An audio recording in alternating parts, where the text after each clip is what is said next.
Welcome back, everybody, to the afternoon session for today. I'm really delighted to be able to introduce our three panelists for the afternoon. I hope we continue as we started today with some vigorous debate and questioning, both from the presenters and also from our audience. We have high expectations of you all. I would like to, I guess what we've kind of tried to develop for the afternoon is a series of professionals who are thinking through culture, thinking mainly through art and also literature and linguistics, and trying to think about the notion of kind of cultural transmission and translation. First, I would like to introduce Nezha Haffou, who's an academic who used to teach in the University of Rabat in the English Language and Literature Department, and is now busy with multilingualism and the plurality of languages, and a project around those ideas in the field of education, and that's in Brussels. Secondly, Zijlmans, the professor of contemporary art and theory at the University of Leiden, will give us a presentation. And then thirdly, I'm very, very happy that we can invite John Clark, who is the director of the Centre of Asian Art and Archaeology in the University of Sydney. And he's also the author of the book Modern Asian Art. So I think each of these presentations will range around 20 minutes or so, and then we would think about questions. So I'd like you all to kind of actively think, and we'll open the discussion to the floor. Thank you very much. Nezha. Hello, everybody. Talking of situated knowledge, it's of course important to talk and to say from which position we are saying whatever we're saying. And in fact, I'm not an art historian, and I'm not an art critic in the strict sense of the word. So I was dealing with language and literature and so on. But since my arrival to Belgium, I got interested in this field because of my experiences. I arrived here in 1998, well, rather to Brussels, in Belgium, so I'm a Belgian citizen. And until 2003, I was rather not connected somewhere. I was a kind like a butterfly who could afford to look and observe, to interact with artists, and at the same time to observe a lot without the constraints of a particular working condition. And that has an impact on my way of thinking then. And I'm, because I was asked to talk about that article, so I'm just, and of course, maybe at the end I will maybe talk about certain evolution and the complex new things that, or developments that make things even more problematic or maybe better. So, so from that kind of distance, I could actually react to a certain question that was raised in the art scene then, which was the question was about the absence of artists and intellectuals from the art scene.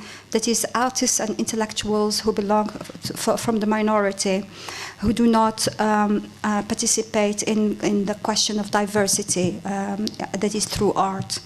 The question was, why was that? Why are they absent? Where are they? My response then was rather, I should say, rather cynical, because I was wondering about the motivation of that question. Was it motivated by fear and anxiety? Was the motivation initially not artistic, but rather motivation of, yeah, what's going to happen now if these people can't participate, and if we can't get them to know them better, maybe through art, because art is the real place where you can show some independence, where you can express yourself and so on. Where is this society lead? Where is it going to? So I had that. I must say that I had that kind of maybe cynical reaction at the beginning, which led to that kind of writing. and also the idea that the core of the question, although it had a different, it was quoted differently, but the core of the question I felt was like a bit like the media, even if it's the media says it differently because it concentrates mostly on presenting the problems in a sensational form and raising fear and so on about the other. And here it's said differently. It's said in like it looks like it's different because yeah, we want them inside, and the media says, well, look, those people are really causing a lot of trouble. So my first answer was no, the media and the artistic world are not the same. But still, so of course, art is for creativity, is for independence in the first place, and freedom. So it's very different. We shouldn't make that confusion. But at the same time, I was very much aware of the fact that artists and artistic institutions are very far from being independent from the wider political, commercial constraints and structures of the country they live. They are where they are. So I started out with expressing my feeling that the question was very ambivalent. It was ambivalent in the sense of being between engagement of art in the question. There was ambivalence between the engagement of art in the question of minority representation, and at the same time there was, for me, a heavy Eurocentric side to it, and also a bit of a philanthropic side to it. You know, like. You know, patting us on the shoulders. Hey, where are you? We want you in. Those who ask it are part. So for me, it was not innocent at all, because like when white artists or institutions get together to discuss that issue, of course they are they are part of the white power structures.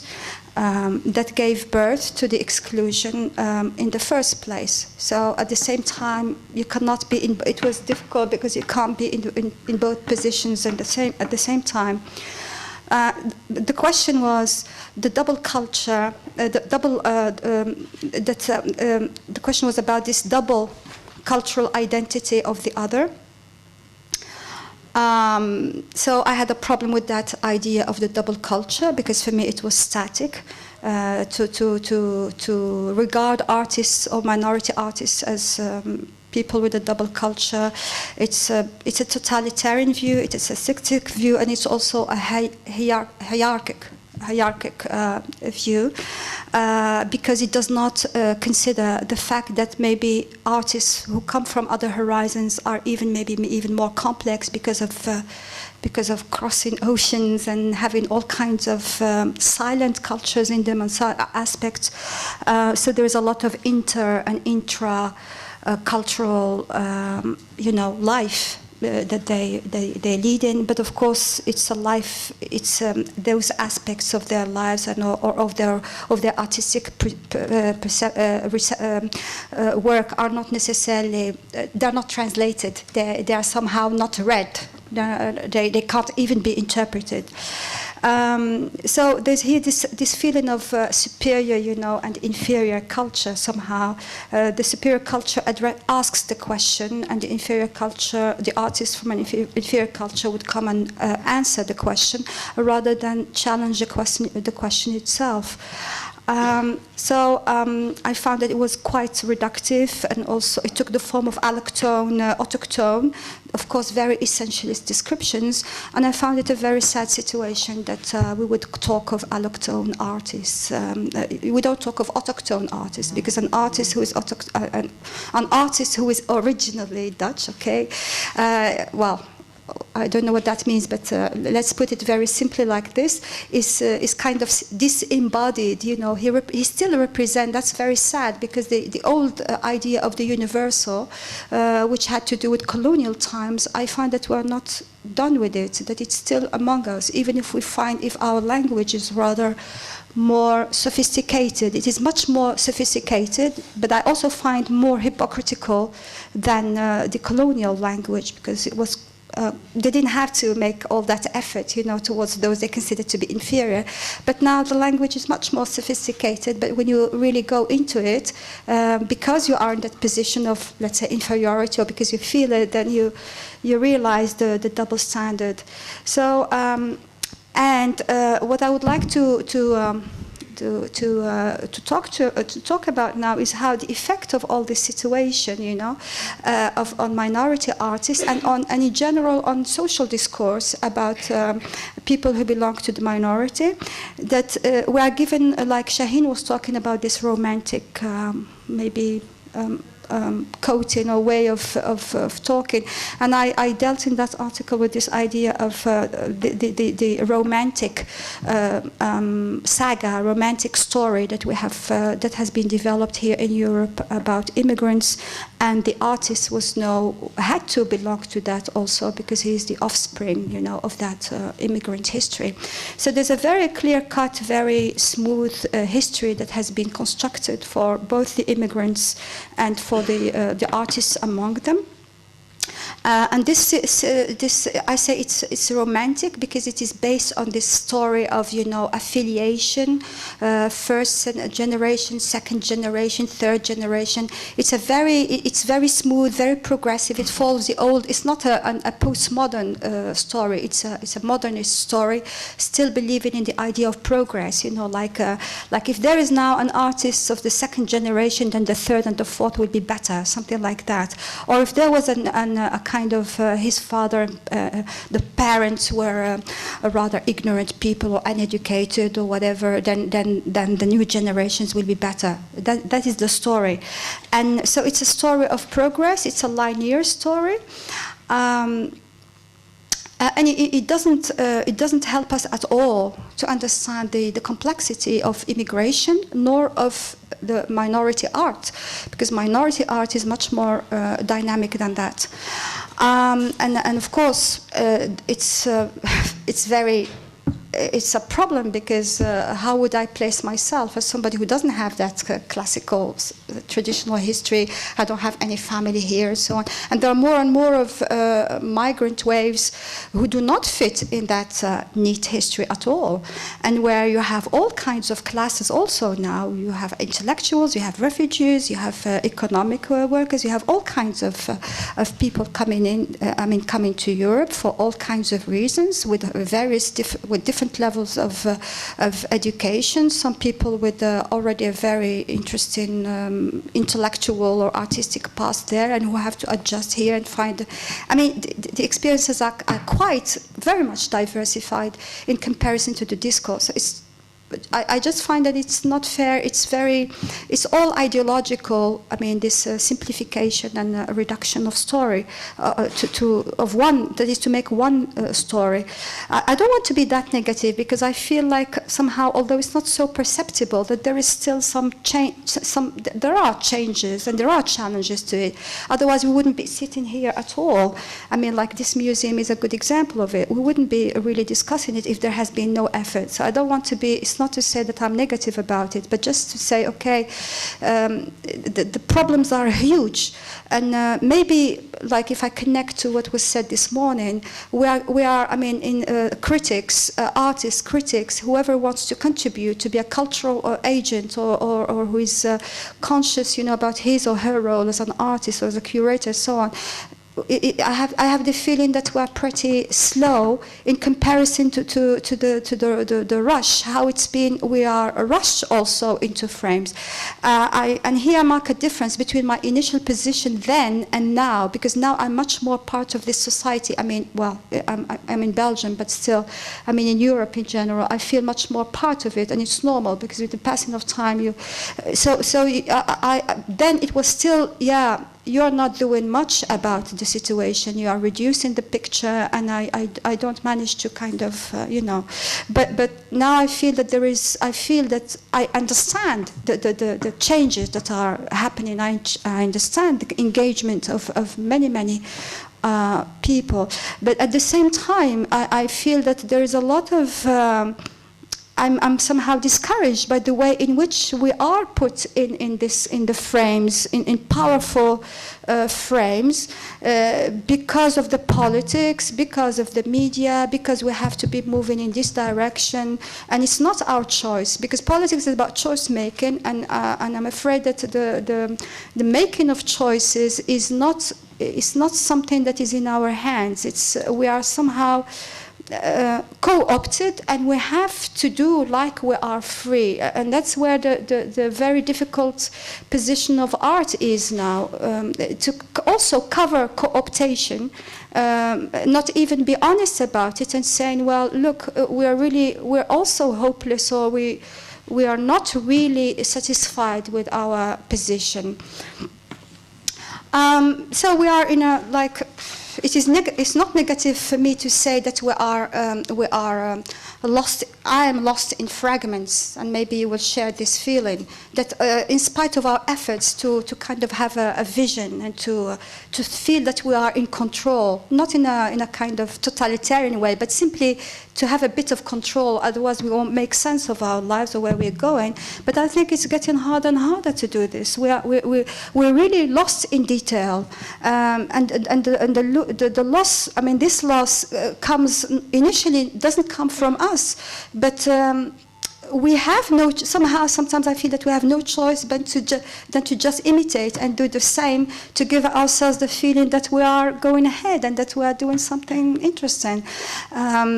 Now this situation of trying to go along with the current makes the position of minorities even more complicated, because they have even less power than the ones who are following the current.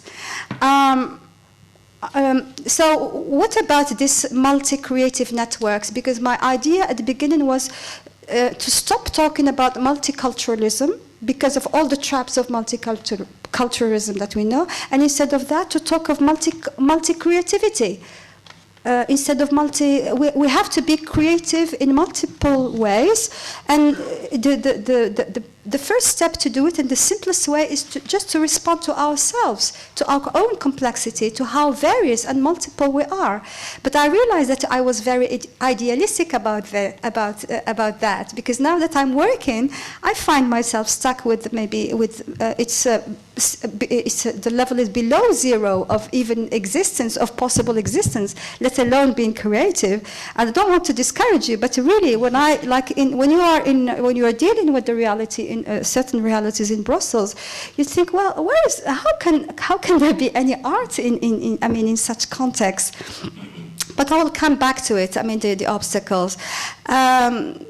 So the idea of this of multi-creativity for me had to do with like establishing networks with a general attitude for globalizing responsibility. That was in 2003 what I was talking about. That like how we can be not only producing art or interpreting art, but really doing it with a feeling of that we are responsible. It's not just for us to be complacent and to say, hey, look how clever I am, or how I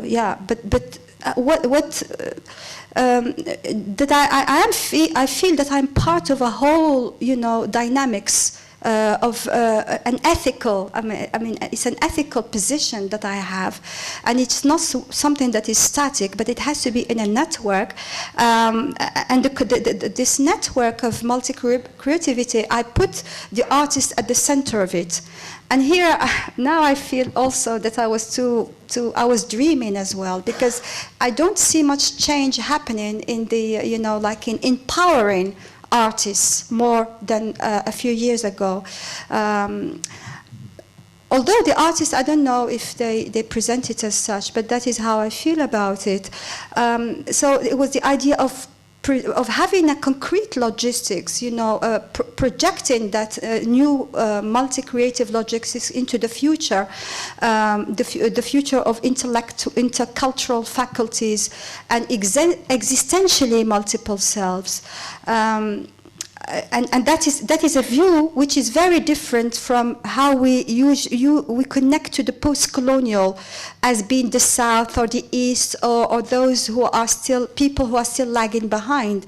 The idea here is to think of instead of thinking that people are inserted in different geopolitical entities and unions, which are maybe very advanced or less advanced, or depending on how we, the classical, the way we regard, progress and the way we regard poor and rich countries. Like, I was thinking that from a multi-creative point of view, we could simply regard these networks and this relationship across South and North, across East and West, in a much more original way. By trying not to follow the rigid structures that we have inherited from the political, from the political, economic, and so on spheres. So the idea is how to build a new kind of universal, a dynamic one, where the post-colonial is not so much attributed to there, that is to the South or to the East, that is a place which is not here, that we are here and there at the same time, that we get rid of hierarchies, that we try to install a creativity which is based on inclusive power relationships. So I'm back to dreaming again, but still I have to say so, otherwise how can I talk at all about this? So now let me talk of some obstacles, like how can, for example, minority artists in Belgium prosper when there is such a heavy concentration on communitarian problems? Now you know that there is a very serious political crisis in Belgium, which might lead also, which could become not just a government problem, but also might become a state problem and lead into the falling apart of Belgium. That's also a possibility. But even before we reach that point, I'm very much aware that a lot of constructions that are made, whether in the field of art or other, that are made on the grounds of those, projections of those problems onto the minorities. Because the minorities are simply, when it comes to a certain point, they just have to follow, which in a way makes sense, because if you're in Belgium, well, you are in Belgium, you are Belgian, but then the problem is, how can you be Belgian when the Belgians themselves don't know what it is about? So that is a problem. And sometimes viewed from Belgium, maybe being Dutch or becoming Dutch is like a luxury, because for us it's really literally speaking to say, well, I might become one day just from Brussels and nothing else. I might lose everything else. And so then there is another very big obstacle of language. How can you, if the artists, if we think of the future of art, well, let's put it concretely. It's the children of today who are going to be the young artists of tomorrow.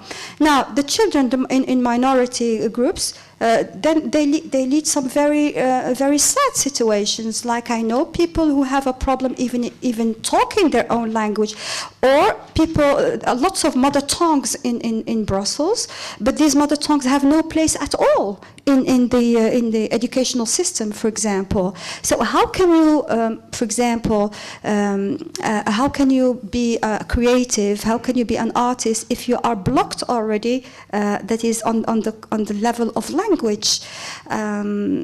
So there is the dispute between the francophones and the French speaking and the Dutch speaking. So they are only concerned in Belgium mostly about who is that.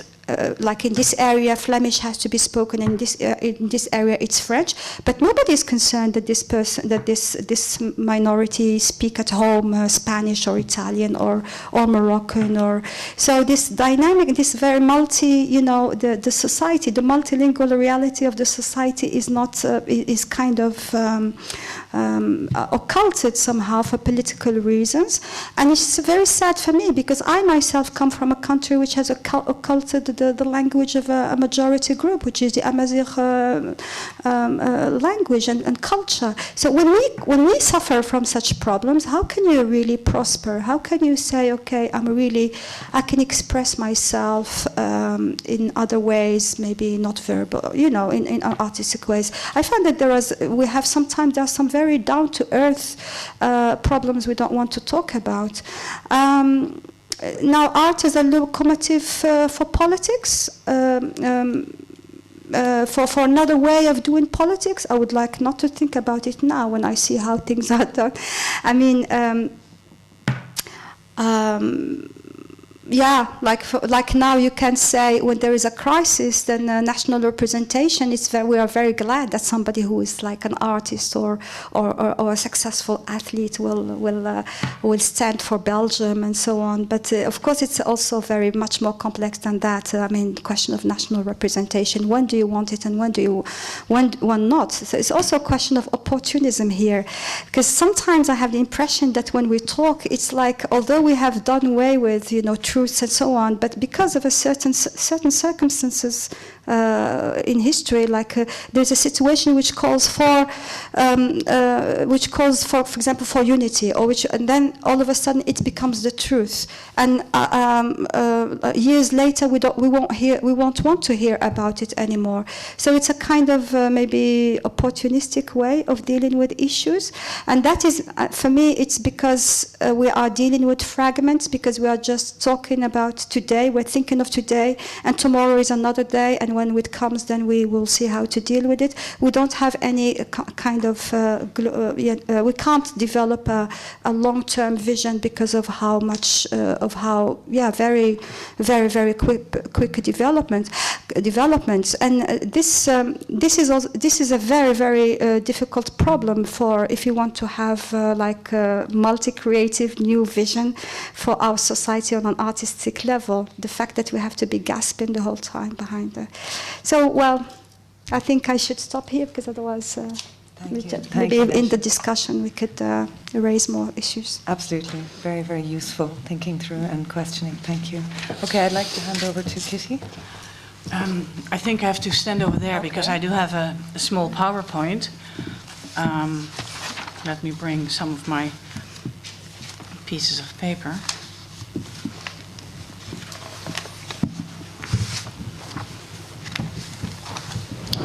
And my clock.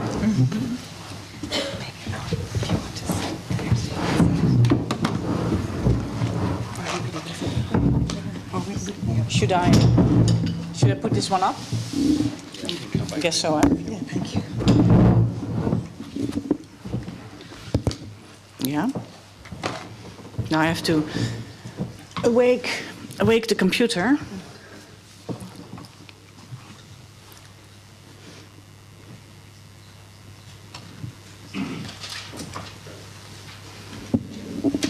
What do I need to do to get it working? I know we have installed.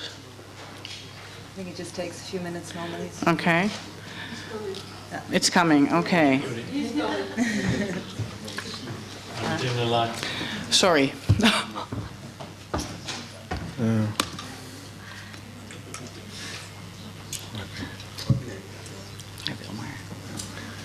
This is not me. Alias John. Oh. Yeah. Okay. Thank you. That's it. Yeah. It has been explained to me, but I work on a PC and it's a little different. For the ones who do not know who I am, well, this is me. Of course, this is me in person, and this is how I usually describe myself, which immediately is an institutional way. And that's actually what I would like to bring in today's discussion. It's some of the things I do at Leiden University, and of course they're related to the subject of the gathering, otherwise I wouldn't be here. To start with, I was one of the lucky, I can say, persons who was part of the jury actually awarding the prize to the vanabbemuseum. And I vividly remember that we were unanimous and quite excited about the quality of the proposal and proposals, but we had to choose one, and this was the one. And then it's also very nice to see how it develops and what will come out of it. In series of presentations, discussions, publications, I presume, but also this large caucus. And as I refer to Yvette, who does a lot of very good things here, is that it's for Holland really unique to have this size of gathering and these people all together. So I think that is already something which we are really very proud of.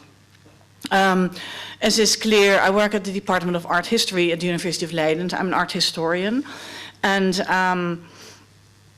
what I would like to present to you briefly is the role of university, or the university as a site. I think it's a very important issue to touch upon, because the museum, of course, is a very important site, and very many places where art is produced, art itself as a site, but of course also the university. And thinking back or referring back to this morning's presentation, I was unfortunately not there yesterday, and I missed something very great. I understood. I'm happy that I can see it a bit later.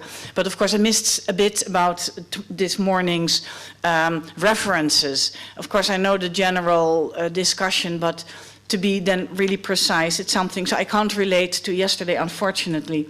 But what came into my mind was the question, what can an individual do? And of course that also depends on the individual's position. And then I wrote in my notes, which is a position of power. And I am aware of the fact that I have a position of power. It's a position where, as a teacher, as a professor in art history, I teach a lot of students art history. But of course the question then arises what art history is. And there is this agency in the way we teach, and also of course art as agency, which is important. And you can really steer or direct so much, you can influence so much the students' future choices, the way they are going to think about art, art discourse, the position of museums, presentations, their own role and position. And I think that is very important to stress the responsibility. And as a university person, I of course have to teach. This is the majority of my whereabouts. We have something of 70% of teaching time and only 30 for the rest. That means 25 or 28 for management, and the rest is our free time research. It sounds a bit nasty, but that's at least how we feel. So the research we're doing is mostly done in our spare time. That doesn't keep us from doing it, by the way, but the teaching is very important. I think it is important. So, let me see. What occurred to me years and years ago by now, because I'm really very much interested in the methods of art history, theories of art history, what is art history, how does it relate to other fields and disciplines such as anthropology or sociology, history, and of course nowadays cultural studies, visual studies, etc. You can't just go around these very important questions, because it's about the positioning of the discipline of art history. What is its object? What do we discuss? And a funny drawing, which I always show to my students, taken from James Elkin's Stories of Art, is what you see above, which is the standard story of art history. And I always say to the students, okay, where does it start? How is the linear development, and is it familiar to you? And of course when we all say out loud what we are seeing, that this is basically how the standard art history has been written for such a very long time. And if you then place a view of the entire globe beneath it, you see that it's only the tiniest of fragment of this large globe which we are then touching upon. Not that it's not a very interesting and important development or developments, but it's of course not as isolated as has been very often shown or presented. We are far, I must say, far away now from this standard art history. I don't think we even use the singular anymore, but the plural art histories. There are many ways of telling the stories of art, and of course that should include the entire world. That's why I myself, but also supported by colleagues in Leiden, started to rephrase art history, and what I refer to nowadays is into an art history in global perspective, and sometimes also use the term world art studies. But that's a term which causes so much, well, difficulty, especially, or difficulty, but incomprehension or funny associations that I always explain that I mean the study of art on the world, and not world art as everything, as what we call in Dutch also world music, wereldmuziek. What is it? It's everything except for our own music, the classical music. So I don't like the reference world art, but I do like the reference world art studies, because it emphasizes the study of art globally.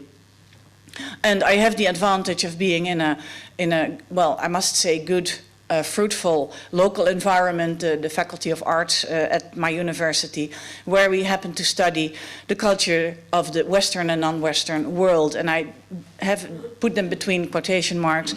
I try to skip as much as possible the words Western and non-Western, as I also try to do with allochthonous and autochthonous, because I really hate these two words. I think we're the only language, I think, that makes this idiotic distinction. So usually I say, well, we study the languages of the world, which of course is not entirely true, but about 80 are studied in Leiden. And to my pleasure, more and more art historians of also non-Western or other cultures are appointed. So there is a small but growing group, and also a growing awareness of the importance and interesting part of art and material culture in the non-Euro-American cultures. So, oops, go too fast. So this is one issue. We work together with these colleagues and also try to introduce students to other cultures than the one they think they know very well. And the advantage, of course, is having colleagues who speak the languages, who know the art and material culture also from the inside. It should be far more than it is, but I see it as a growing thing, as a work in progress, and not as a static thing, but as a development. The second thing for me is the discipline of art history itself. Of course, it has been through quite a number of crises, and I think we got out of them more or less, also by looking around again. And I think we have been really much fed by, fueled by contemporary art, which is of something of the world, which has occurred and occurs globally. So you can't just restrict yourself to just one small, maybe very important, but still just one development where there have been so many, and of course they're also interrelated. That doesn't mean that you can, in these 3 years of bachelor's and 1 or 2 years of master's, cover the whole world. But what you can do is make your students aware that where we position art history and where we position ourselves in art history is something they can influence. They can actually take a different direction and change. As I say always to them, you are the art historians of the future. You can change art history. No, you can't. You have to, because it's a living thing. It's not a static thing from just the past. It's a thing which occurs now, and you are part of it. You can't say it's out there and what. No, you are part of it. And if you, whether you like it or not, you are part of it. You are constructing art histories. So this awareness means for me a critical awareness, a critical sensibility also to what is out there. And please go out there and not just sit and look at the images we are showing, but go to exhibitions, because there's a lot going on. So it's very much about positioning, which immediately also makes clear that we are all colored. We all have a coloredness a biasness, you can also say, which is also a biasness of knowledge. You can only know what you can know. You can only see what you can see. Somebody else can point out to you that there are more things to be seen. So this is this is the teaching part, the local environment, as I said, the interest in theory and approaches of art history, also looking into other disciplines. This also relates to research. And of course, teaching and research should be related, and they are related. And what already popped by is a book which is not going to look like this, but it's now finally coming. I can also assure now John, because he has been handing in his article for so many years ago. But several years ago, when Wilfried van Damme, who's the co-editor of the book, was appointed in Leiden, and I must say I had a great say in getting him there. I wanted him because he is an art historian and an anthropologist and has a totally different way of looking upon our discipline. That we said, okay, there needs to be published a book about the concepts and approaches of what we now call or refer to as world art studies. And it has taken quite a long time to get it done, but eventually now it is. It's getting into production, and next year we'll definitely see the light. I'm not going to talk about the book in length, because I hope, of course, you're all going to buy it when it's there. But there's a number of people globally, I must say, still predominantly from the Euro-American world, that has written on the subject. And we are dealing with things like historiography, the idea of a shared humanity, the idea that we are all human beings and art started somewhere several tens of thousands of years ago, not on a particular place, but on more places. So there's really no need to say that art only originated in one particular place. Another one is multiple perspectives on art history or the study of art. Yet another one deals with comparative approaches and eventually encounters and intercultural exchanges. So this is going to be, for me at least, also a very important book, and we hope also to give it to the students so they have something to chew upon. This is the more overall conceptual way of thinking, and then of course moving along. Another thing which I have been doing, and I would like to bring into the discussion today, because it's very recent but it's also very nice, there's a large research program running, funded by NWO, the Dutch Research Council. It's called Transformations in Art and Culture. And when we were making that program, it was actually the very first time that in the Netherlands, NWO, who funds so much research at the universities, was going to deal with a very contemporary situation. Usually it's about past events, but this was really about the present. Sometimes I think because we are dealing with so many problems in the Netherlands that governments do not know anymore what to do, so they ask us or the artists, come please with solutions. Anyway, the three transformations, commercialization, technologization, and globalization, also of course in relationship to each other, is now being dealt with 7 programs, sub-programs running. The interesting thing is that when we had distributed all these smaller programs, and many universities also internationally are involved, and also other institutions, I said to the committee, I'm really very impressed about what we have now awarded, but where's art? Where's the program about art? What are we going to do about art? And then NWO fortunately had not only the sense but also the money to give us some extra. And so we made this new program, Co-ops, Interterritorial Explorations in Art and Science, where 7 teams, each consisting of a artist and a scholar, be it from the natural sciences, the social sciences, or the humanities, to work together on a topic they're interested in. And I was also asked to make a team, select an artist or whatever, the way we were going to deal with that, And what I have been doing then was, of course, thinking about art that I find interesting. And I must say, of course, it was my subjectivity here. I really wanted to work together with an artist with a different cultural background than myself. And then I invited Nezha Fang to work with me on this project. And of course, our mutual interest is art and globalization and everything that is related to intercultural exchanges between countries that have been related to each other for such a long time, already for so many centuries. And this is now almost to its closure. This book is going to be published. It's ready, but it will be presented on the 29th of November. I know it's right in the middle of also this large happening, so if you could come to Leiden, you're very much welcome. There is an exhibition in Scheltema. There's also a symposium for 2 days on transformations in art and culture. As said, I have been working for more than 1.5 years, almost 2 years now, with Nezha Fang. This is Nezha Fang, this is his portrait, but self-portrait as part of the porcelain export history.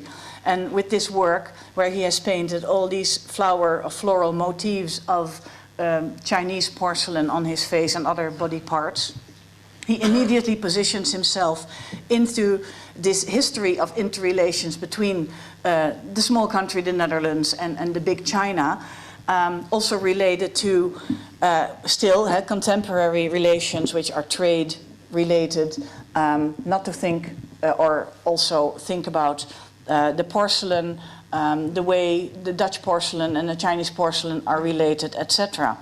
But it's also about positioning and about who are you and who am I? And of course, that's not a static thing at all. It's very dynamic. And the funny thing is what Nezha Fang just recently said is, yeah, in the Netherlands, I'm always considered to be a Chinese artist. And in China, I'm a Dutch artist. Yeah, what's in the name, one could say. But it's the way you are framed by institutions, but also how you relate yourself to identities and identity matters of identity. We have been discussing lengthily the position of art and what art can do to make things, not to make things, but to work as an agent for how we as people relate to each other, how we view upon the world, and how you have access to world knowledge and also world experience through art. And I must say this has been a very, very fantastic experience to work together. And I hope we will continue.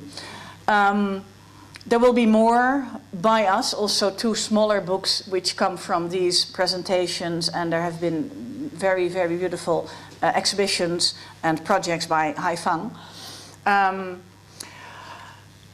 What I also do, and then I'm going to wrap up now, is that, of course, also bringing this into, well, say, the classroom to the students, and make them understand, or at least not explain, but tell them how this working together, this collaboration, how it evolved, what happened, what it has shown me, etc.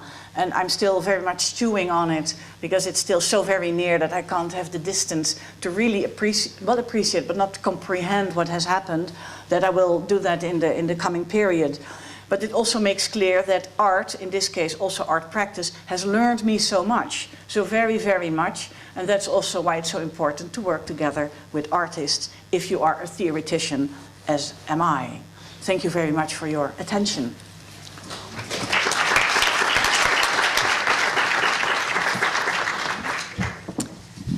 Thank you, Kitty. And now I'll hand over to John.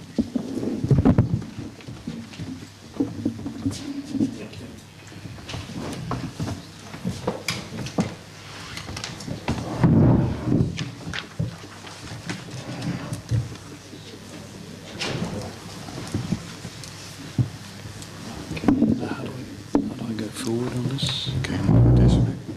And you can use this one. This is forward, is it? Yes. It's back. Okay. Wait a minute. No, it's not. Which is back? That's back. Thank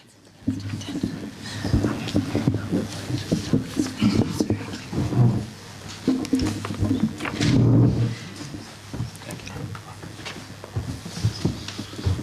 Thanks to everybody to listen to me and to the Vanabbe Museum for asking me to speak. And I should just say that the last 6 years have been devoted to one, a study of Chinese and Thai art in the 1980s, which will appear this year. And in the last 3 years, to a study of biennales and contemporary Asian art. I confess to be doubly haunted in this gathering. I'm haunted by hearing speakers whose names I know, whose books I have read, who've just appeared, and whose trace is evident to a large number of people in the room, but not to me. I'm also haunted by the trace of another sort of activity occurring beyond these weekend lectures in the gallery space, where, as I chanced upon it about 2 hours ago, there's a schedule for various people to do various kinds of presentations. In the other part of the program, I hope it's an interesting program. I don't know anything about it. It looks interesting. And I'm haunted by another kind of problem, which some of you may be familiar with. Yesterday in the Mauritshuis, I was looking at a Vermeer, and the guard came up to my spouse and said, "Would you like a guide in Japanese? We have one in Japanese." And she said, "Oh no, thank you. I'm not Japanese, I'm Thai. And anyway, I read the English one better than the Dutch." So we are haunted by various kinds of spectres of origination, which have been carefully referred to in the Belgian context, of course, one which applies further. And we're haunted by who we think the other is. The problem is that the other is no longer single, no longer double, but multiple. In some cultures, such as in India, from the late 1980s, where Ghulam Muhammad Sheikh used the term multiverses, we belong to many kinds of culture all at the same time. We belong to many times all at the same time.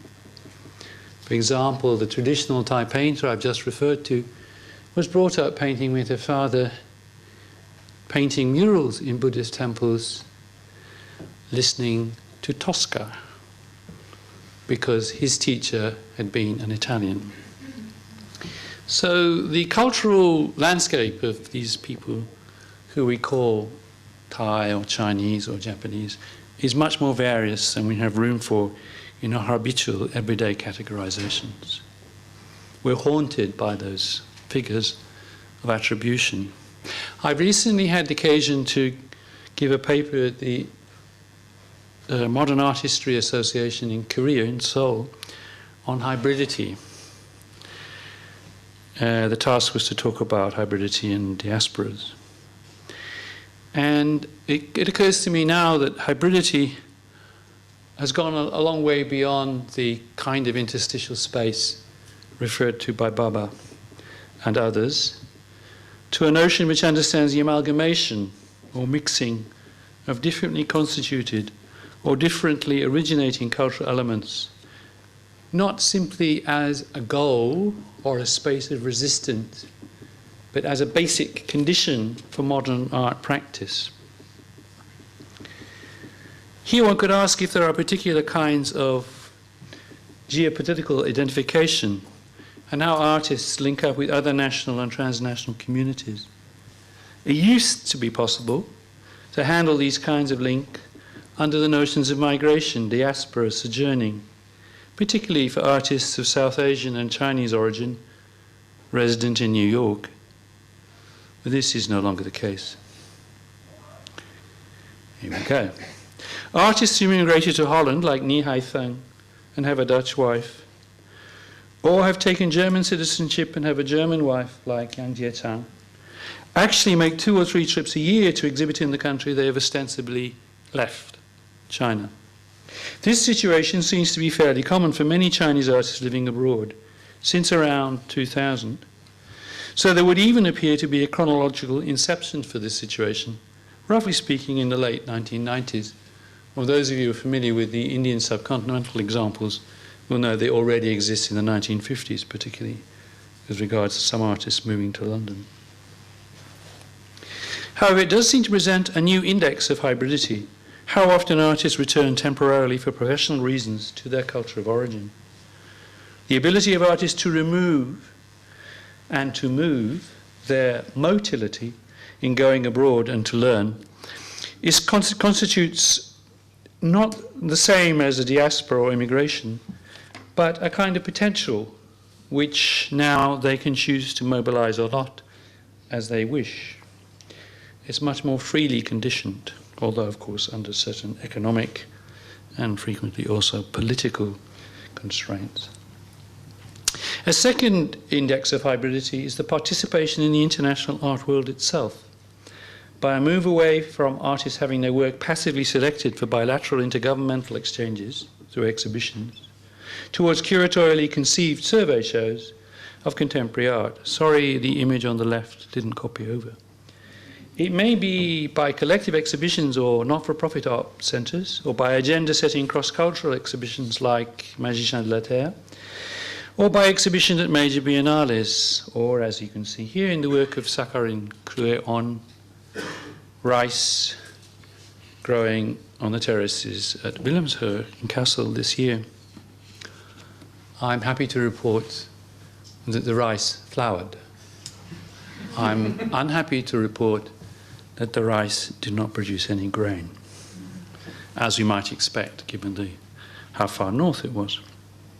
So I'm going to devote the rest of this little extract from my talk to some case studies of artists who've actually moved. I think it may be useful to look at exactly who moved and how they moved in particular ways.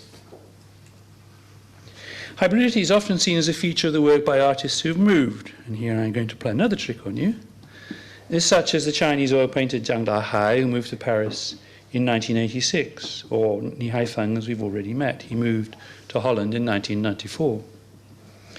Their work is situated by their overseas environment, but often they deploy a range of technical properties which turn the technical possibilities of media towards old or culturally recognizable concerns. This image, which should have been filled by Zhang Dahai if he'd managed to send me a scan, which he didn't, would have been an Academy Socialist Realist painting that he did before he left China. Zhang Dahai, who I interviewed in London in 1987, is I think, one of the most humble of artists. And he said, having heard expressions of rivalry, or we can do better than that, from a large number of overseas artists, including Chinese ones, about the Louvre, I heard him say, I asked him this becomes a standard question, what did you feel when you went in the Louvre for the first time? And he said, I felt sadness and shame. How do we think we could ever paint anything which should stand alongside some of these works? And this is not from a position of colonial subordination. This is simply as one artist to the works of other artists.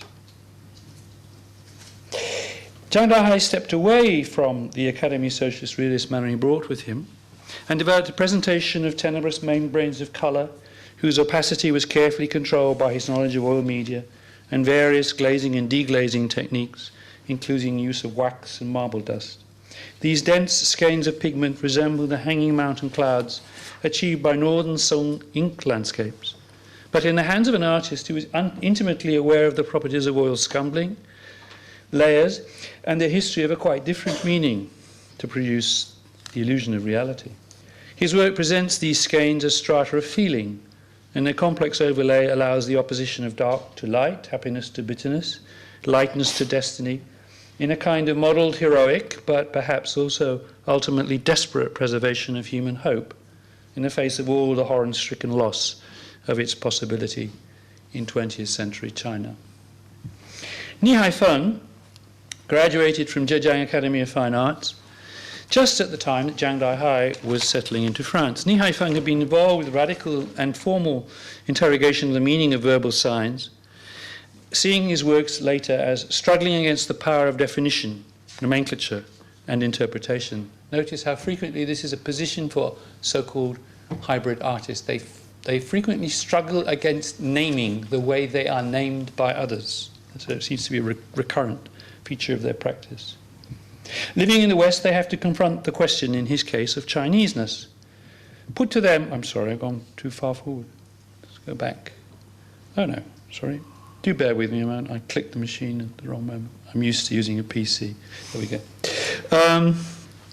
Living in the West, they have to confront the question of their Chineseness, Zhang Dahe says, which was put to them not only from the outside, but which they confront within themselves, within their own inner world.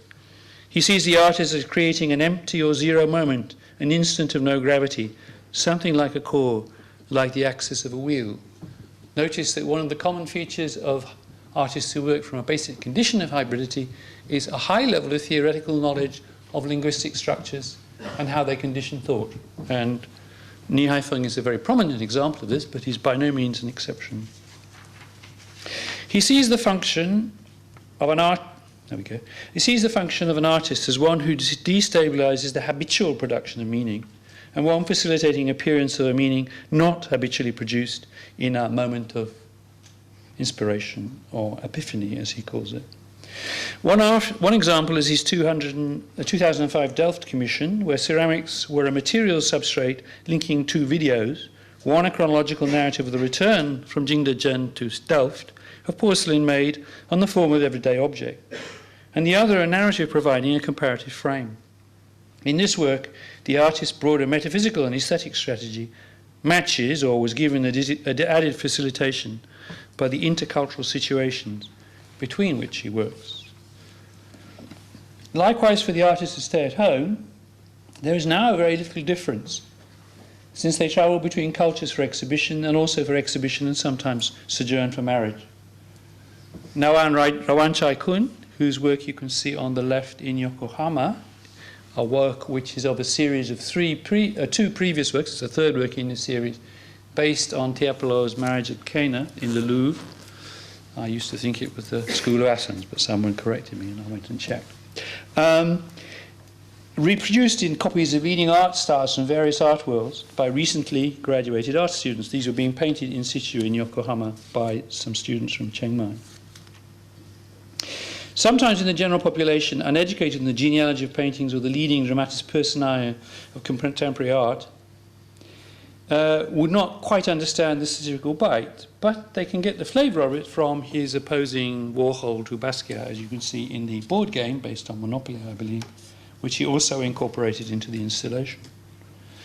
Other artists both move away from their home country and return to it, but they do not make the temporary sign go away from their overseas abode. Some of them do work which is about the temporariness of their abode, the temporariness of their, if you like, intellectual as well as artistic abode in a particular place. For example, in the work of Simran Gill, which uses words taken as strings from books, cut out, and then wrapped into beads, which she then threads. This, I believe, is Under Western Eyes, and another one was Lin Yutang's My Country, I believe recently exhibited in London.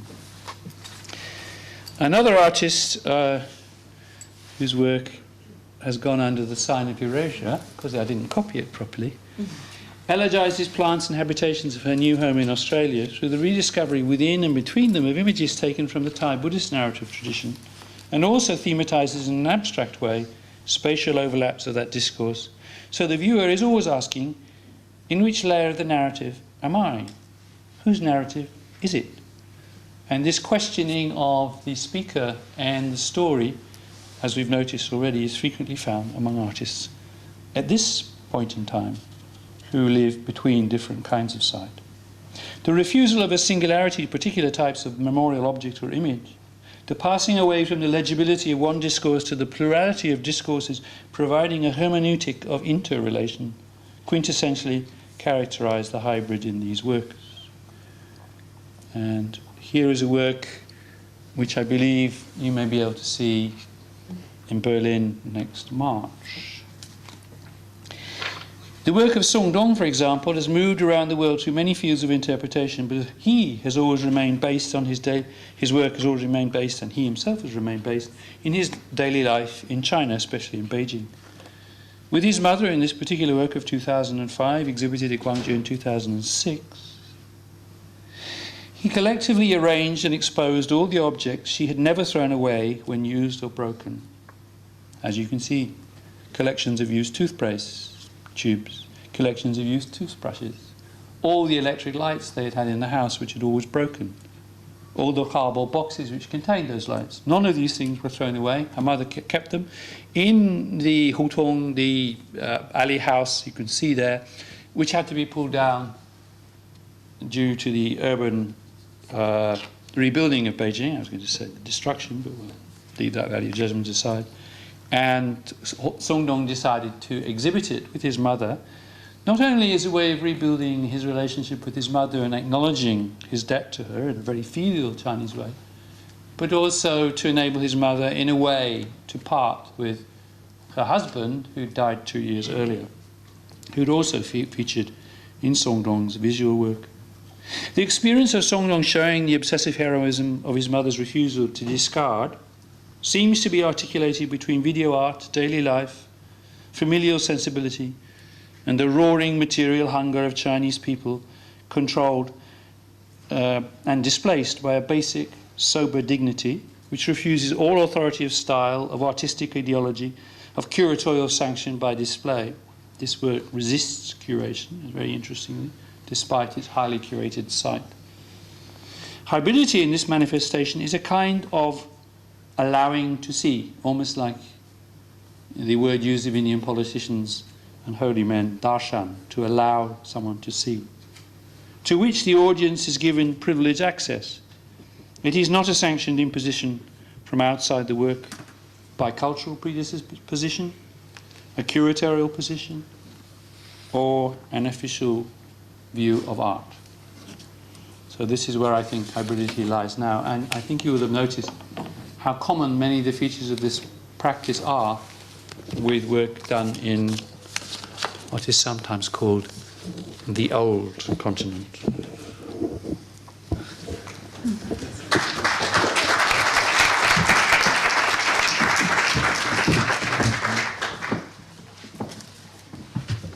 Turn the light on, thank you. Thank you. A lot of thoughts and many different positions. Oh, okay. Can you hear me now? Hello? Hello? Yes? Okay. I would like to thank all three speakers for very interesting elucidations from their own positions. I think it's quite an interesting juxtaposition in that what I really appreciated very much from Nezha was this very careful articulation also of the development of your own thoughts in relation to a very precise situation in Brussels at the moment, and for highlighting a series of very important problematics around the idea of indeed who asks the question, the notion of what the institutional forces produce, and critically I think this notion, I really appreciated the idea of who has access, this trying to think about who actually has access to produce, because there seems to me 2 points to the possibility of art, of course, and one is a little bit what we've been trying to speak about a lot, I think, right from Grant Watson last weekend, discussing how the space of art might be a place in which various polarities or various complexities might be incorporated. So not just a space of freedom, but actually an intellectual thinking space. And how I think it's very important I think that's partially what we've been talking about in terms of its potentiality here. But I think what you acutely point out in a very present and real sort of situation right where we are, that certain people still don't have access to that. So I wonder, would you like to say a little bit more about those two potentials?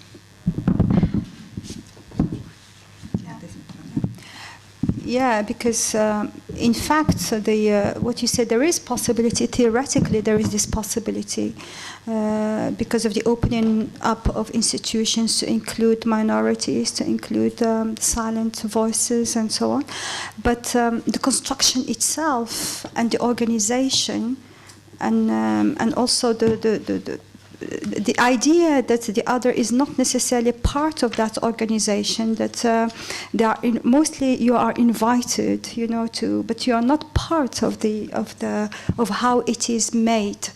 As long as I think as minorities, artists keep on like guests somehow. It is as if we have a situation where the idea of a guest, which was on a social level, like you are a guest in a country, and somehow that idea has been transferred also to the field of art and other fields. It's not just that's why I say that the artistic scene is not really independent. It follows certain patterns, and the pattern of being of the autochtone, like I am here, I have a certain role, big or small, in an institution, and you are the outsider. It remains.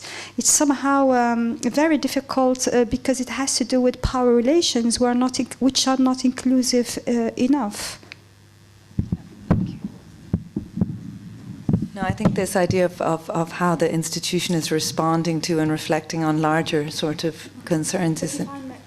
If I may say something, it's not. I mean, it's also difficult to generalize. I'm just talking about dominant tendencies. Yeah. I think Galit brought this up yesterday in a very interesting way about this idea of we need to be constantly working in a knowledge of what those agendas are, and perhaps that sometimes we're, actually facilitating them, or that we're forming a kind of safety valve, and that there's not necessarily an answer for that, but it's a very important kind of consciousness to kind of keep with one.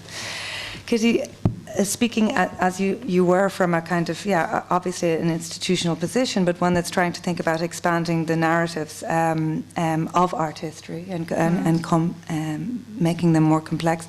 I'm curious about, in this kind of world position, this about how or what the thinking is, or what the intellectual work is being done in relation to the Dutch situation right now, to the idea of the kind of, it's clear from what Nezha says, her own position has changed, and the political situation, the kind of context in which one is in right here and right now, how that is influencing the kind of work that's being produced. Mm-hmm.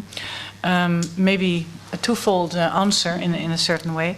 The Dutch situation, then you refer to, the demographic situation in the Netherlands, and also the institutional political maybe. I mean, really the kind of emergence of a kind of national rhetoric, and how that's affecting kind of art practices. I think it's more than ever important to understand that whatever is the Netherlands never originated just from one source, and is talking about multiplicity, or not multiplicity, there was a nice word, multiversity. I think we should adopt that.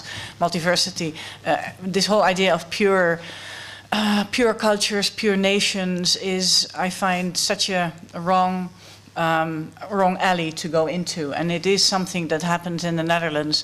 That's why I think it's more than ever important to make clear that there's always more complexity than tracing things down to just one source. And this idea of pure, sort of a pure culture, I am Dutch, I really wouldn't know what that is, and or whatever nation label you glue to a person. What is your first identity level? Is it the nation state? Is it your gender? Is it very local where you come from? I mean, are you from the west of the Netherlands, or are you from Limburg, or wherever? So what is the level of reference you use and introduce? And I think that's also reflected in art, that there's far more complexity, and I think the urgency is larger than ever, where we speak new about things like Dutch values and we know our Prime Minister and things like that. Bringing back multiversity, and also the layeredness of identities. I'm just going to address one question to John, and then I'd really like to open it out to the floor. Thank you also for your interesting presentation. My question to you is, or maybe it's a statement I'd like you perhaps to elucidate on, and I don't mean it at all in a crass way, but given just what Kitty has said, my question is, who doesn't work from a position of hybridity? And that is not the same as thinking about notions of accessibility. Most of the officials in government cultural organisations, most of the bureaucrats who work for government. Many curators, shall I name them? I think perhaps, yes. I mean, I would like you to develop on this idea. And which governments are you talking about?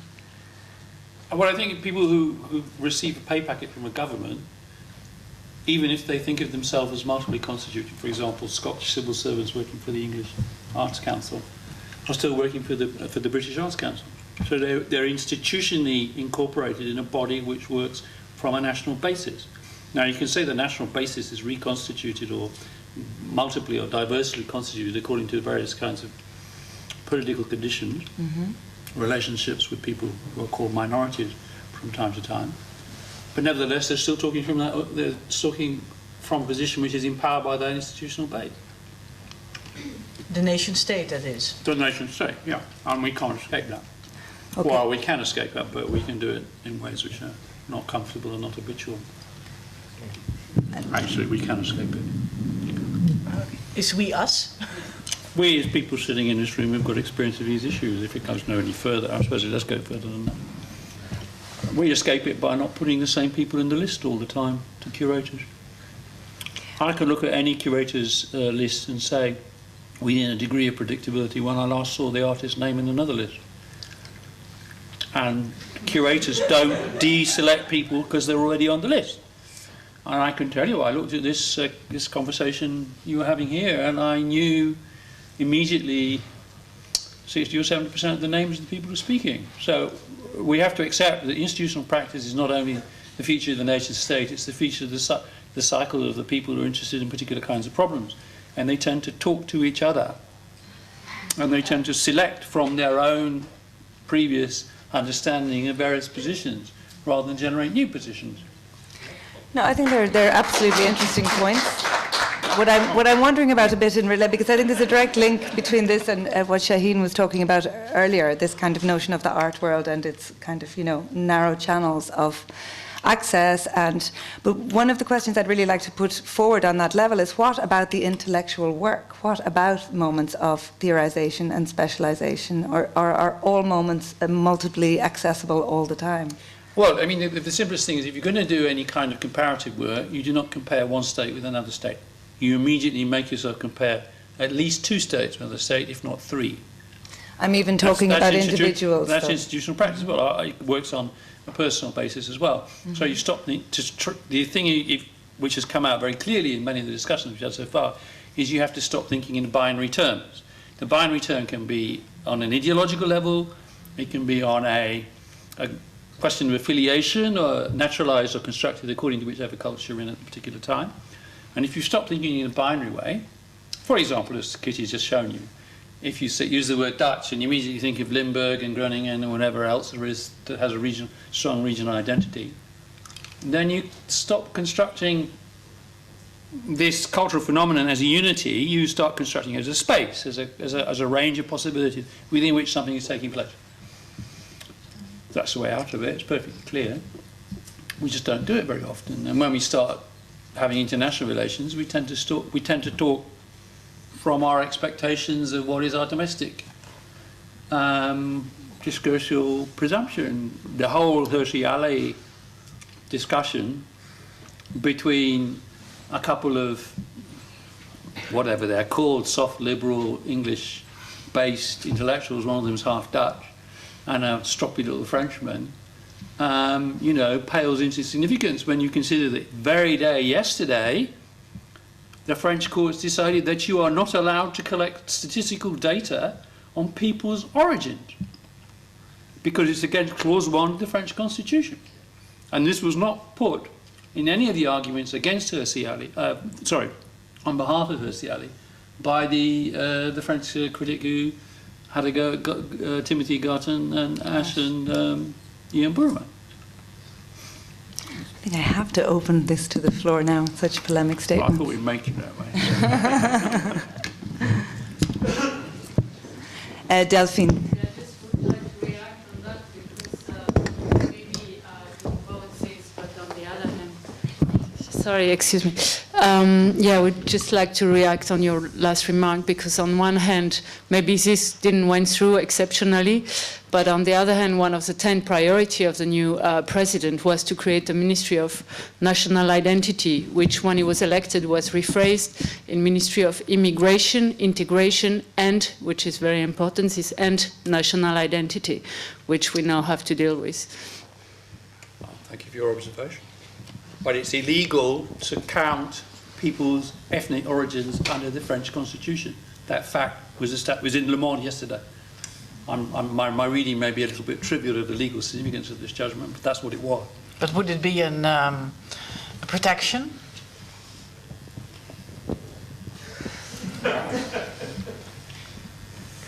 I've No comment. I've no understanding of that. Delphine again. Yeah, so maybe the data will be collected in another way. That's what I meant. Using against them. It's true. Yeah. I was wondering if I there are sorry. Yeah, let the floor talk. Yeah, because we all sorry, chatted yeah. too much. And all the way along the road. Hi, I have a question for Nezha, and so I'm changing the subject, but I found what you had to say extremely inspiring, and I wanted to commend the strength and patience it must take to step away from a situation and think so accurately and acutely about questioning the questioner and how these linear and rather patronizing systems have come into play. And I lived myself in Belgium for a few years, and I felt the political social tension that is very real there now. And so then my question is, as a creative actor, what are you inspired by, or have you found outlets that you're interested in to sort of change the situation, or what I'm curious what sort of outlets you're finding or interested in finding or creating in the socio-political hotbed of chaos that is Belgium in many ways right now. Well, thank you. Thank you also for the encouragement. Well, I wouldn't be that negative because I think if it was so negative, I wouldn't be staying in Belgium. I would maybe try something else because once you start moving, then you can still do it again. You see what I mean? But no, I find that it's also inspiring. It's also you also think, okay, I have to. Although I can't change the world, but there is enough richness in Belgium. It's a very rich context, of course. At the beginning, when I first came, or before I came, I was interested in the what I thought was the laboratorium of Belgium.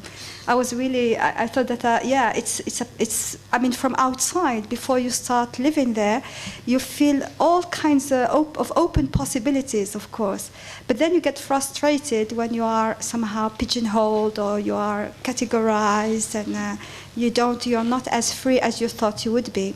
But still, now I think my basic frustration has to do with, just like in Morocco, I remember in Morocco at the university, I was very much frustrated by the fact that I had to deal with issues having to do with the radicalism, or, you know, it's like you would say here the empire hits back, but there is not the empire that hits back, but it's somehow the problems of the country that hit back, like the majority who don't have the advantages you've had of being highly educated and the majority who come from poor classes and so on. And so there is the anger, there is the lack of also of integration within the circles where I was. And so there is the frustration that you are kind of like as if you're in an island of your own, talking about English literature and so on, while there are very serious troubles at home, and the lack of connectedness, you know, between the intellectuals who deal with foreign languages, foreign literatures, and so on, with the basis. Like if you make a connection with, if you compare somebody who is in the, for example, Arabic department or history department or philosophy department, they still have a base in the country. And when you move to language departments which deal with literatures of France, of America, or then you feel like there's a kind of lack of being not at ease, and that's also partly a reason why I'm here, is that I try to be more connected, and I thought that Brussels was maybe the place, because because of all the nationalities and all the, and that is the it's not just confrontation, but it's also a rich a rich space for exchange and for learning about how foreign, somehow you're strange you are within yourself. Try to cope with the conflicts within yourself like that. So I wouldn't say it's just it's very difficult, of course, but I also get a lot from it. In Belgium, especially, I think that now, because I'm working in this context of the plurality of language, I just realize how difficult it is to not to be able, for example, to use your mother tongue, but at the same time you are expected to absorb constructed language, and each time the language is different depending on the sphere. For example, in the social sector, the language is pretty different. In the artistic as well. So, but all of these languages that are constructed in different professions or spheres, I realize that they are constructed, but they don't really include your own language. So if you want to do something, you have to find your own not only critical, but your own language, because without that language, you cannot really have a place in the world, you can't describe the world. So in a way, you have to be creative. You have, even if you're not an artist or recognized artist, you have to pitch in a more general creative process to be able to do that. And that's what my frustration is, because I find that what I'm saying is very far from where I want to be. I mean, there's a big gap. We take Tona first, and then this guy up here. Thank you. Thanks to you all for very interesting and thought-provoking presentations. I have a very practical level. We're in a situation now at the vanabbemuseum where the museum is trying to rethink its role as an agonistic but shared space. The Caucus program, I think, is trying to reflect this. There's been various comments about the problematics of inclusion. I would say there's also problematics of separatism, which are the two, I think, mainstream models we've seen for institutional attempts to deal with multiculturalism in the West, at least. And then John brought up the issue of hybridity and the numerous curators and institutions not being able to tackle such a condition. So on a very practical level, what would the panel suggest that we do at a very basic structural level at an institution like vanabbe, for instance? Reinstitute the survey show? What?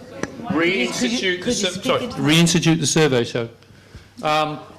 Nearly all national institutions or local institutions which have from time to time national functions have dropped having survey shows, young artists present in the community, certainly in most of Asia. I know these have been taken over by some kinds of curated shows at Kunsthalle, and they've been taken over from time to time by sponsored exhibitions of one kind or another linked to various regional projects in art centres and so forth. But if you look back to East Asian practice, I'm thinking about in particular, up until the 1980s, in Japan, for example, there were two survey shows, one in Yokohama, Kawasaki, and one in Hyogo, Kobe, and there were about 20 young artists in each of those shows, and they were selected basically on activity and prominence level rather than in relation to the market, rather than relationship to international art trends.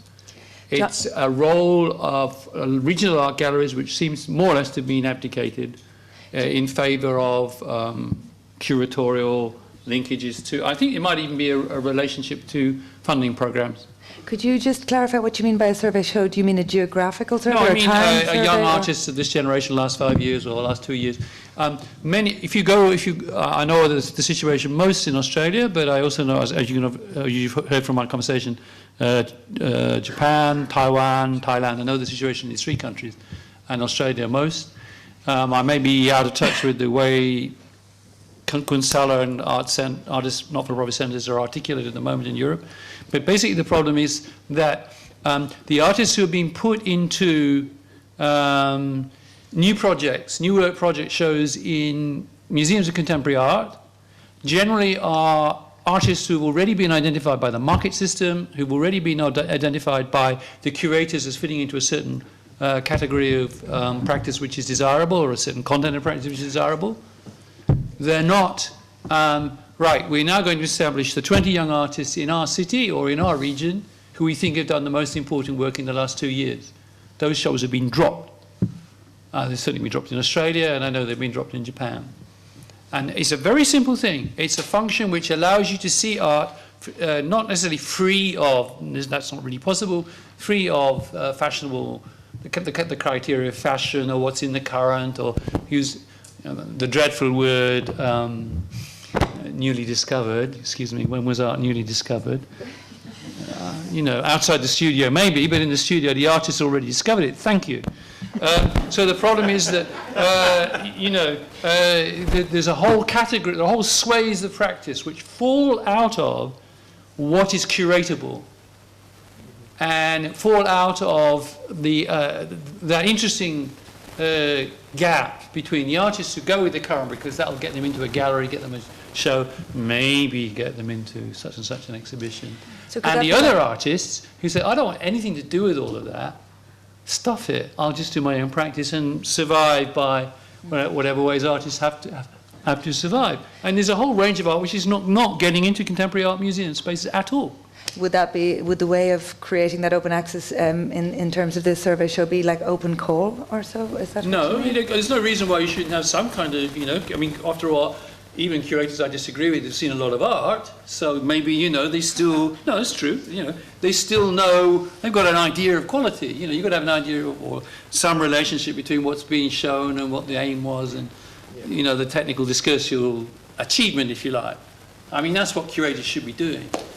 And that's why I mentioned in the earlier talk, where are these other 2 people gone, the art critic and the art historian? Art historians used to write newspaper articles. Nobody reads newspapers anymore. Maybe, okay. Sorry, the various newspaper owners to blame, TV's to blame, but nevertheless, there are other actors around who are concerned with art. And then, of course, there's the audience. We haven't had any discussion about the articulation of audiences between specialised audiences who know what this little piece of marking tape on the wall signifies in a diagram about an artwork which isn't actually there, which might be quite interesting. I'm not saying it's not interesting, but it's not there. It's a notion of artwork or a notion of practice. And a work which is there, which is whatever it happens to be, kind of practice it happens to be. I think Shaheen was talking a little bit about this morning in the notion of the audience and access, and I know Tona is going to think about that tomorrow in her workshop a lot, this notion of audience. I don't know if you want to comment.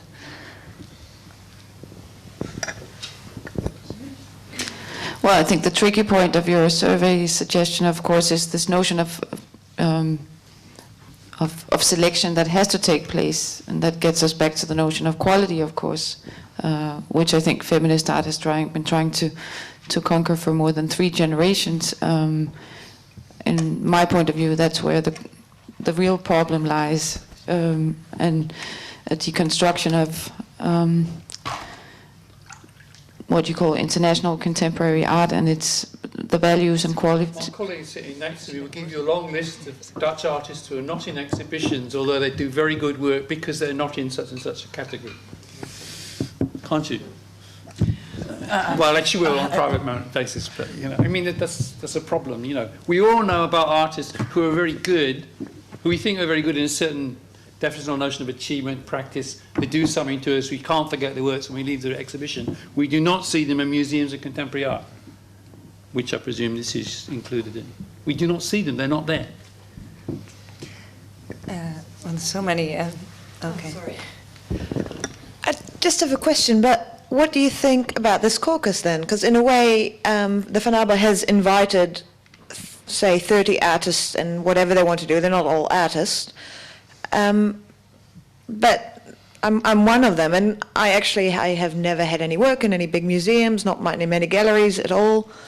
But this is a way of letting us talk and hearing our voices, I guess. Isn't that a way that the Vanabbe Museum is actually? Oh, no, I wasn't accusing the Vanabbe Museum of anything. No, but I mean on a just general level, no. yeah. No, I mean, obviously it's a very good initiative. Some of us would like to have heard some of the other papers that were being referred to, but we couldn't be here for various reasons. But no, I mean, sure, this is a kind of activity which you could include among those things, but if you look at, an artist may not do this because they're not old enough, they can't remember, they haven't lost their grandmother, but if you look at this kind of museum, before Harold Zijlmans, let's call it by a name, before 1969, you look at the regional museums of Europe, the Wallraf-Richards in Cologne, before the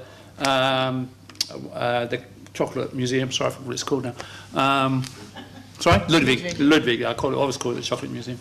I was there. I lived in Germany as a child, so I can remember when Ludwig meant chocolate, not a museum.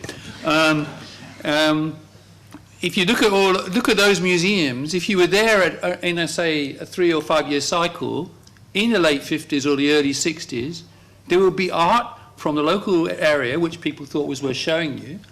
Maybe 3, maybe 10, maybe 20, depending on the size and the funding of the exhibition, which was regarded as a survey show of recent practice. And it would be independent of the museums. It would be independent of the commercial art sector. To some extent, it would be independent of, how can we put it, fashion criteria, which as we know are reinforced by small coteries working in certain kinds of art practice from time to time. And it was just simply, this is a good artist worth putting in an exhibition, let's have a look at his work, or her work.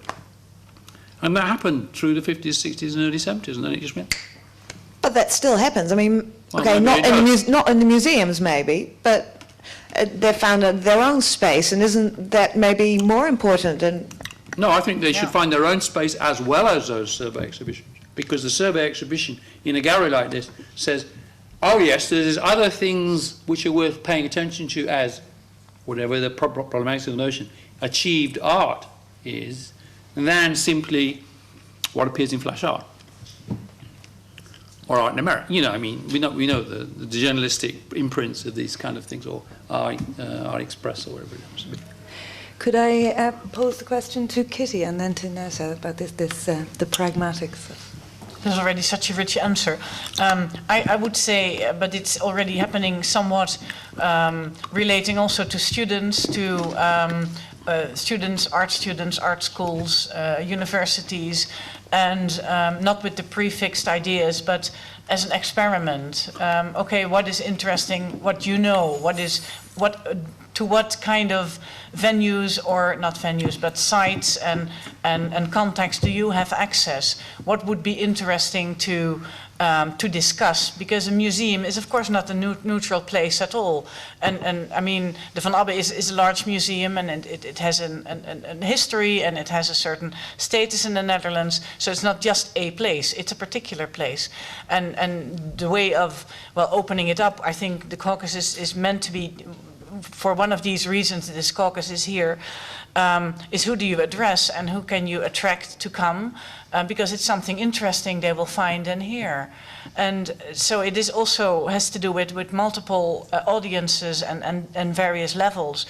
But also see what the people who are still in education, I mean artists as well as students from universities, what can they bring in? So maybe more open doors between universities and art schools and museums as a site. Nezha? Well, sorry, you can take mine.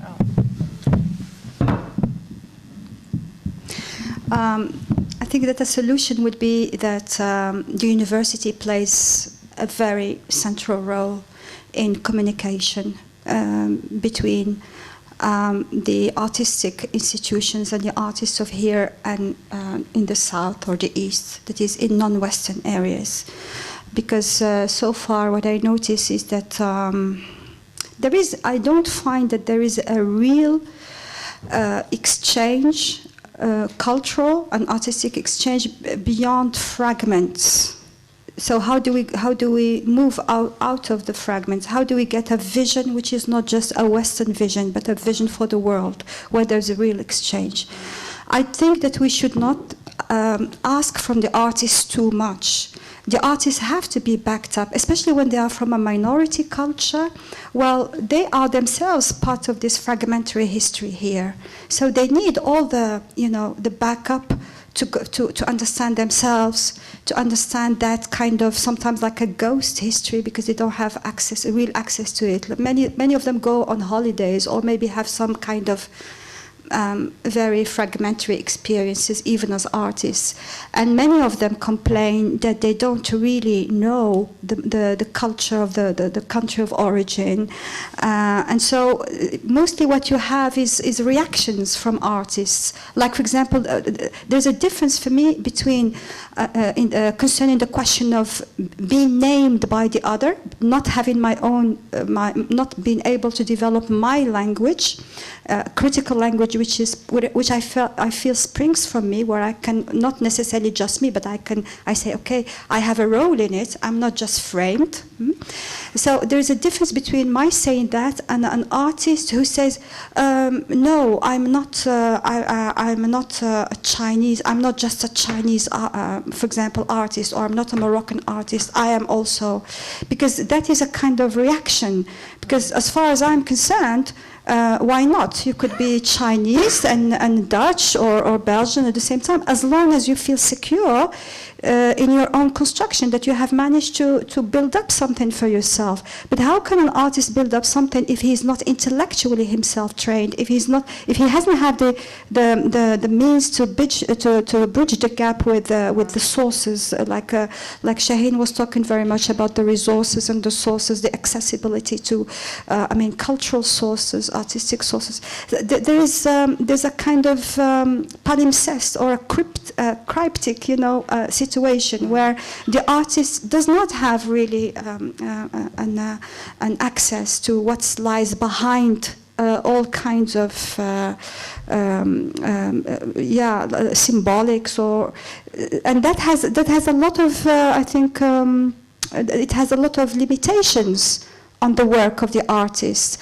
So what I think, to put it briefly, is that the theoreticians from universities, southern universities, eastern universities, can play a very big role in presenting, all that background in an interesting theoretical, and also in linking theory and practice. Because why is it that intellectuals abroad, who are non-Western intellectuals abroad, can't come over here to express their own problems with modernity, with contemporary art? Why is it that we think that contemporary art or modern art, whatever, is here? And we have this tendency, there's still this tendency to go and ask for data or for information and bring it to here. Not even going there sometimes now, just through internet and so on. So it's a very, I would say, it's not fair. It's pretty opportunistic, but in the long run, it's not good for us. It's not good if we want to build a diversity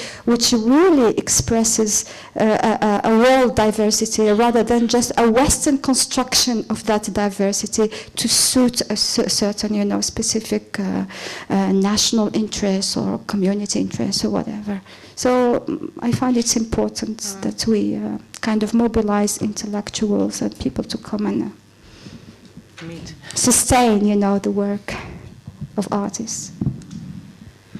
Okay, I think I have to kind of wrap this up unless there's one more urgent question.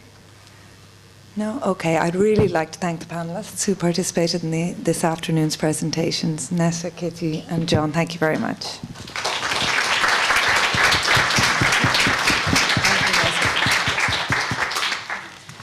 And now I would like to hand over. Maybe we need a 5-minute break or so to kind of sort out the I'm getting thumbs up here, or 10 minutes even,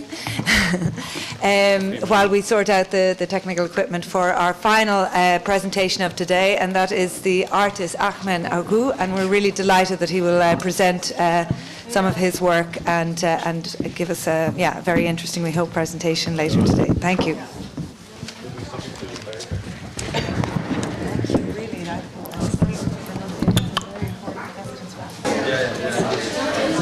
Hello again. Sunday evening, last presentation, and I think it's a wonderful one. So we're very excited by the fact that Ahmet Öğüt, the artist who's based here in the Netherlands right now, has agreed to do a presentation for us. Is that true? You're still based here, or yeah? Last you checked. And the title of the presentation is Significant Encounters. And as usual, I'm sure, love a response and some discussion afterwards. Thanks.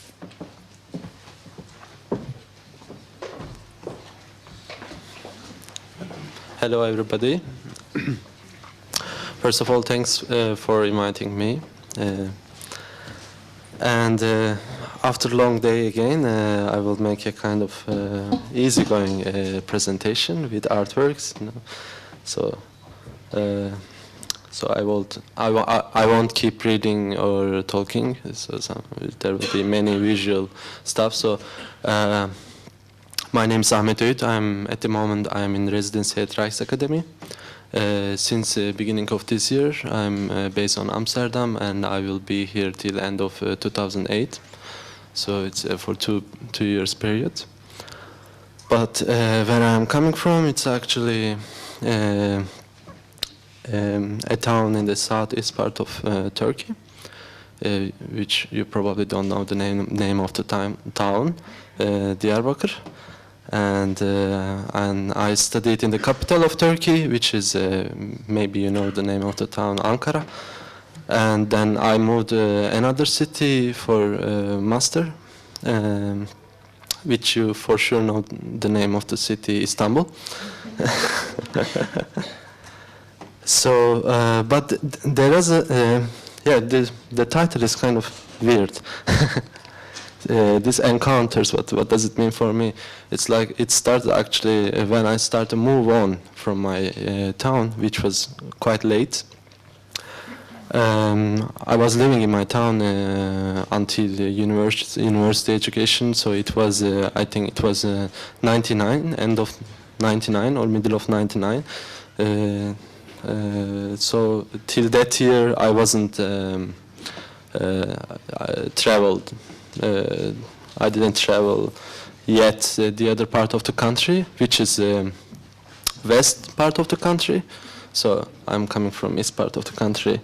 So I was kind of jealous of some of my friends who were going sometimes for summer holidays or sometimes like, and I was quite wondering about what is this Ankara capital city, must be really big. Or then when I went there for university education, I was like, I failed, maybe I should have go Istanbul because it's not any better than my town.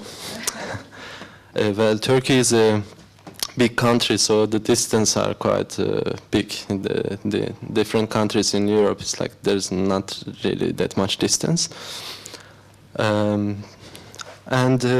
Then I started when I started to move on. I started interest in three words, which are one of them is speed, the other is road, referring distance, and the other is time.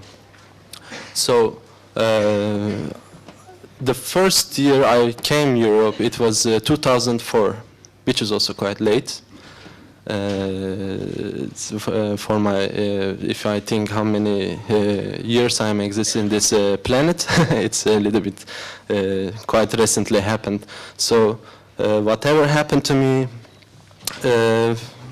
I think maybe you can say, well, the biggest change after I moved to Istanbul, which is a city known by everybody, and until now, and so I know Europe. I saw Europe since 3 years or something, 4 years.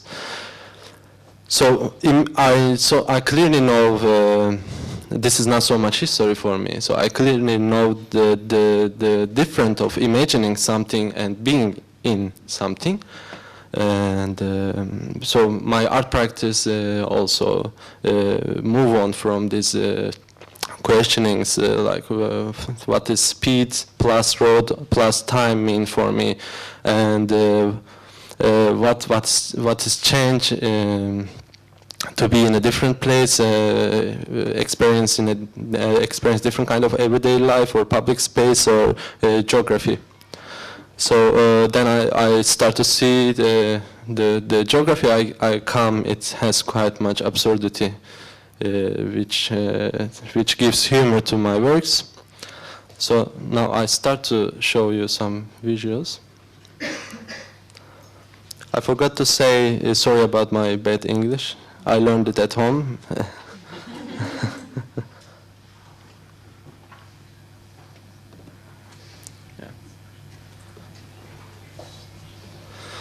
I'm working with many different kind of materials, but today I will show you mainly videos, and I will start the works I made in 2005. That was the work actually I did in Istanbul, and it's about converting two ordinary cars into something. You will see now.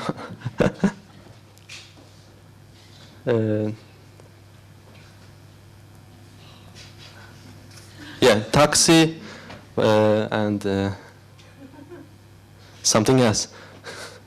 So the project called Somebody Else's Car.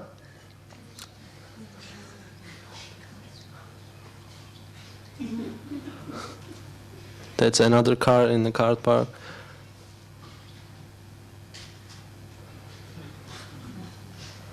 Actually, this image is for after the idea came in my mind. For documented the action, but then I had to make it as a performance during the opening of 9th Istanbul Biennial. So I had a team, a group of people, and during the press meeting, which it should be illegal performance, so we didn't announce it. So most of the people didn't know it, didn't see it, and but so then I also experienced it as a real action later on. And it was quite interesting experience for me. Really doing something in public life. After this work, I will move on quickly. Another video I did after this video, which is a less direct story.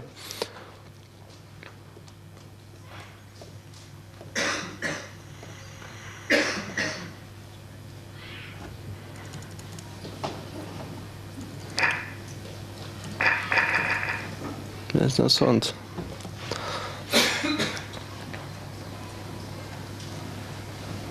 This video is a slow motion, but it is not more than 3 minutes. Don't worry.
So at the end you can't see any more car and people pushing each other.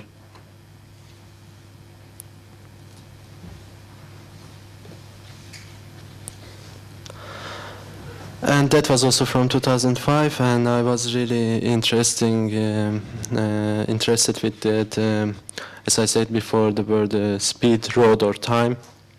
Because my first travel to Istanbul, unfortunately, was by train.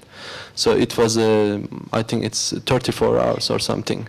So you really become dirty at the end of the trip, and you have some friends from neighbor who are traveling with you.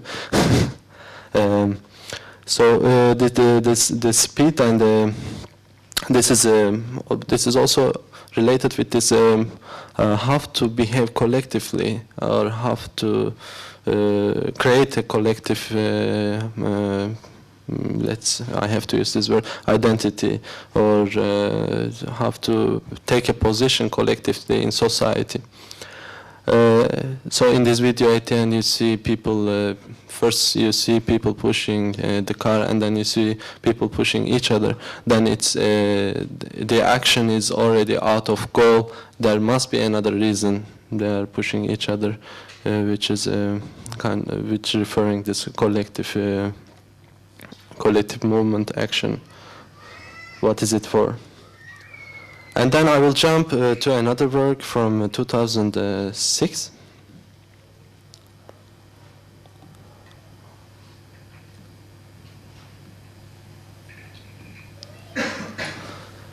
That was an animation.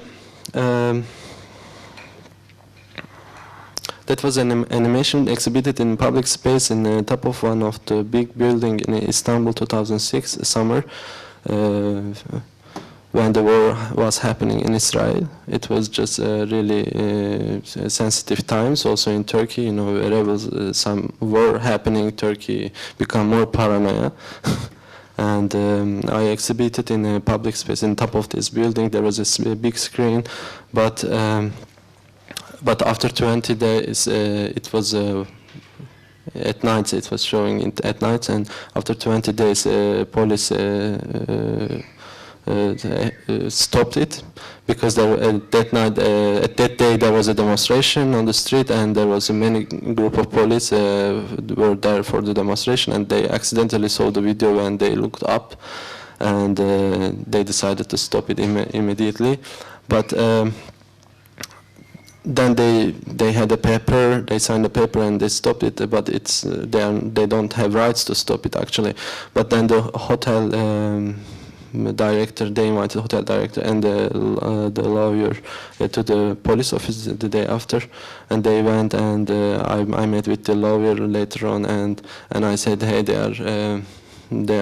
were so late, like we were showing that already 20 days and it was only 1 week more, and I knew that if we were trying to get a permission for that, we wouldn't get it. So let's play the game in a way how it can work. That not try to get a permission, try to play with the system how it works. It's slow. So if it is slow, then you can get benefit out of that. And we had 20 days in public.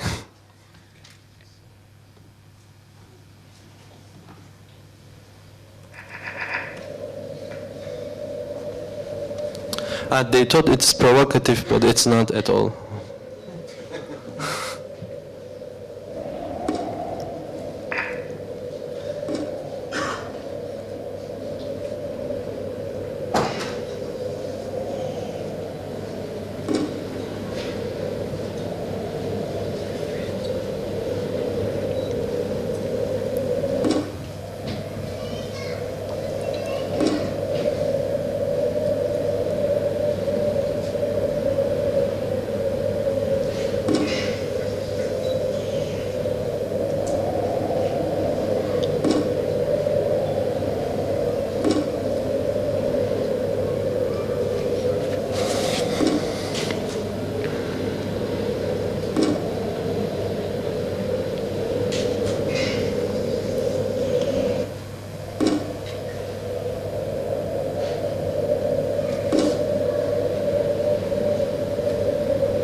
There is no end, it's a repetition, so it was looping.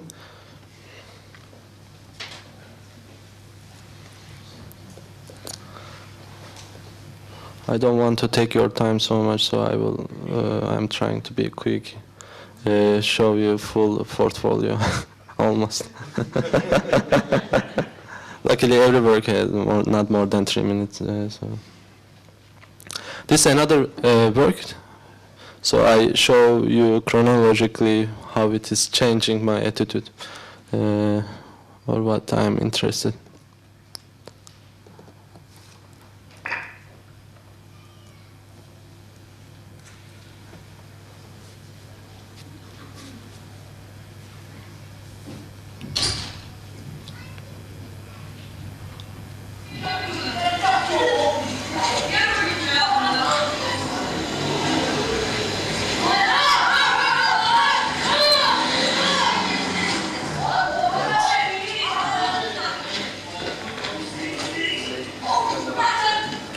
Sorry?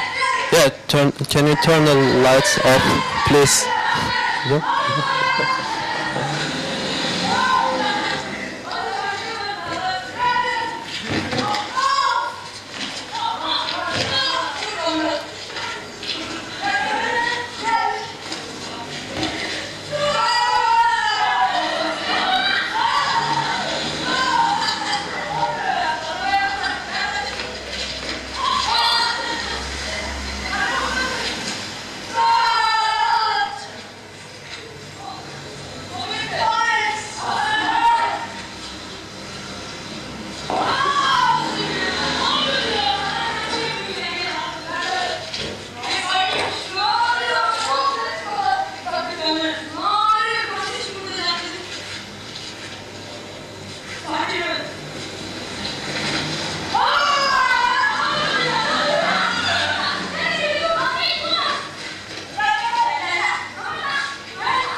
Don't worry, nothing happened.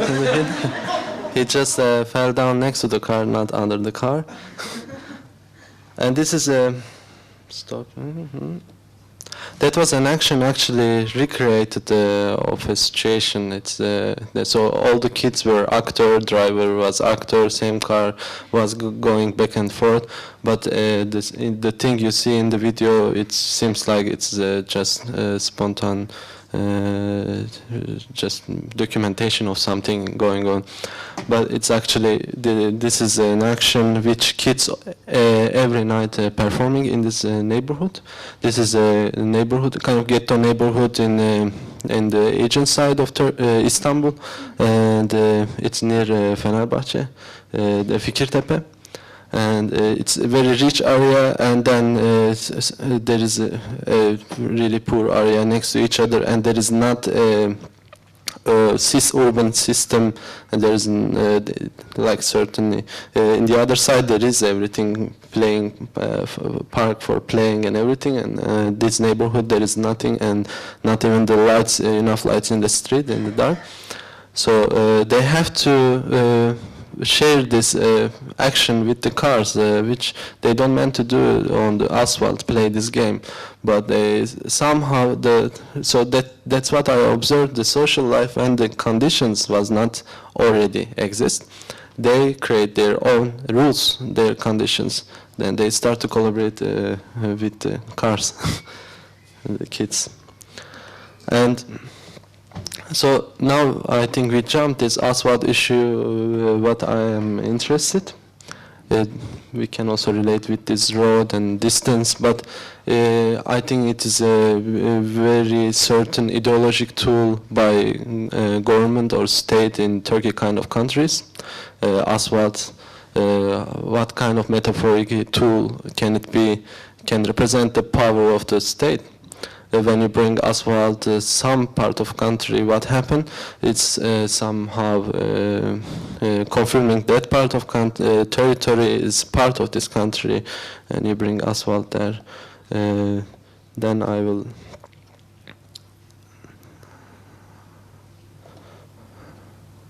Maybe before that. Maybe first. Yeah, maybe first that one and then the other wall drawing. Then last September, I did finally I managed to realize this work in Istanbul. The idea was covering the inside of the gallery space with asphalt. So luckily we had some sponsors finally, and they did everything for free. There's this sponsor from East, so I said, hey, I'm also from East, you can maybe sponsor my project. And then the workers was also from East. So we understood each other very well. Even though they didn't understand what is the work about, but they liked me.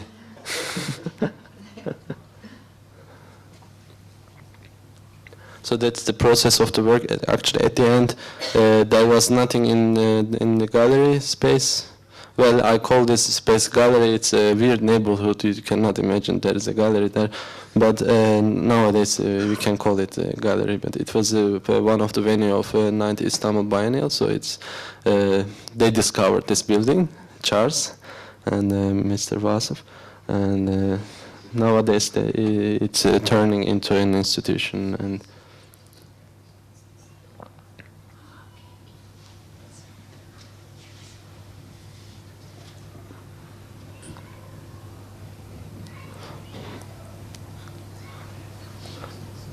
so at the end, there was empty walls and people were stepping on asphalt, and one of my friends came and asked me, where is your work, Ahmet? And I said, you are stepping on it.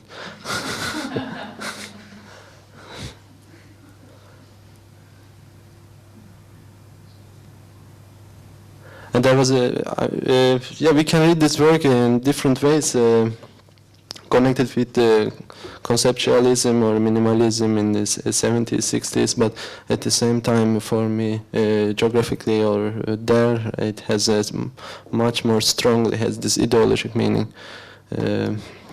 Asphalt.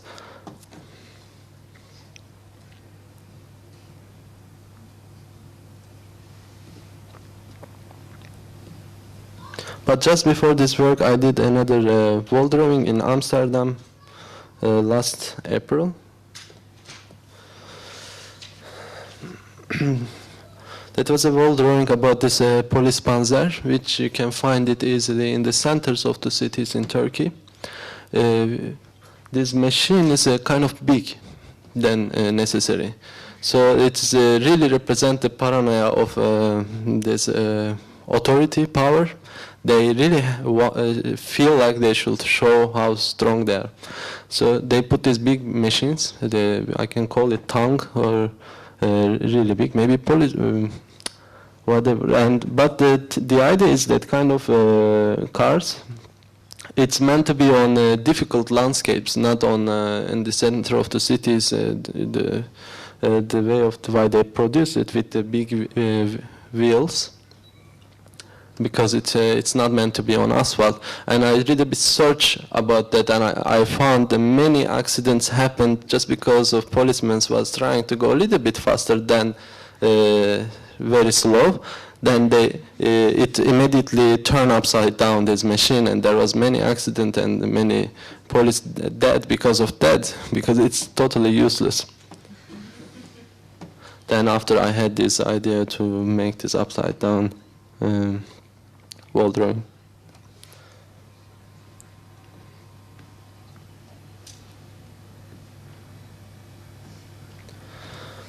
Finally, I will show you the last work, which is actually what happened to me after I moved to Amsterdam since January. As you see, I would like to observe what's going on in public, or what's the public mean, and I saw a little bit the difference of what's public mean especially in West Europe. And what does it mean in Turkey or in different cities of Turkey? It can change. It can be really something else. And then I did a work related with that here.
We can turn the lights on.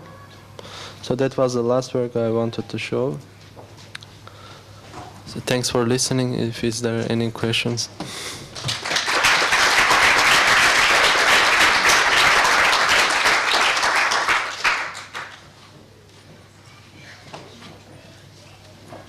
Maybe just take a seat here. Let's see if anybody has something.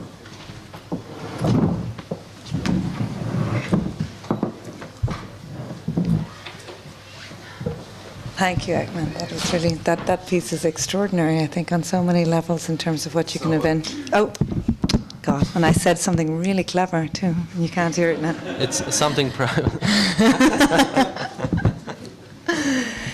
Well, I was just saying. I thought that was my first question was indeed when were you going to start making a work in the Netherlands? So you just answered it with this piece. It's really extraordinary. I really just like to open it to the floor if people have questions for Ahmet. Delphine. Oh, thanks, Cameron. Thank you. How was the piece Asphalt received? Because you seem to say that there is a ideology behind it that we can maybe not perceive here. So how was it received when you presented it? In Turkey? Yes. I think there was almost no newspaper in Turkey.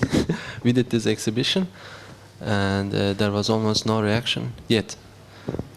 Things happen really slowly there. I mean, so I don't hurry up for that. But from outside it received because people from outside they read it in many different ways. But I'm really interested. The issue is how the things can work local sense and in international sense, and there is some really dangerous points. So I am trying to keep balance to make sense. Yeah. Yeah. Erden?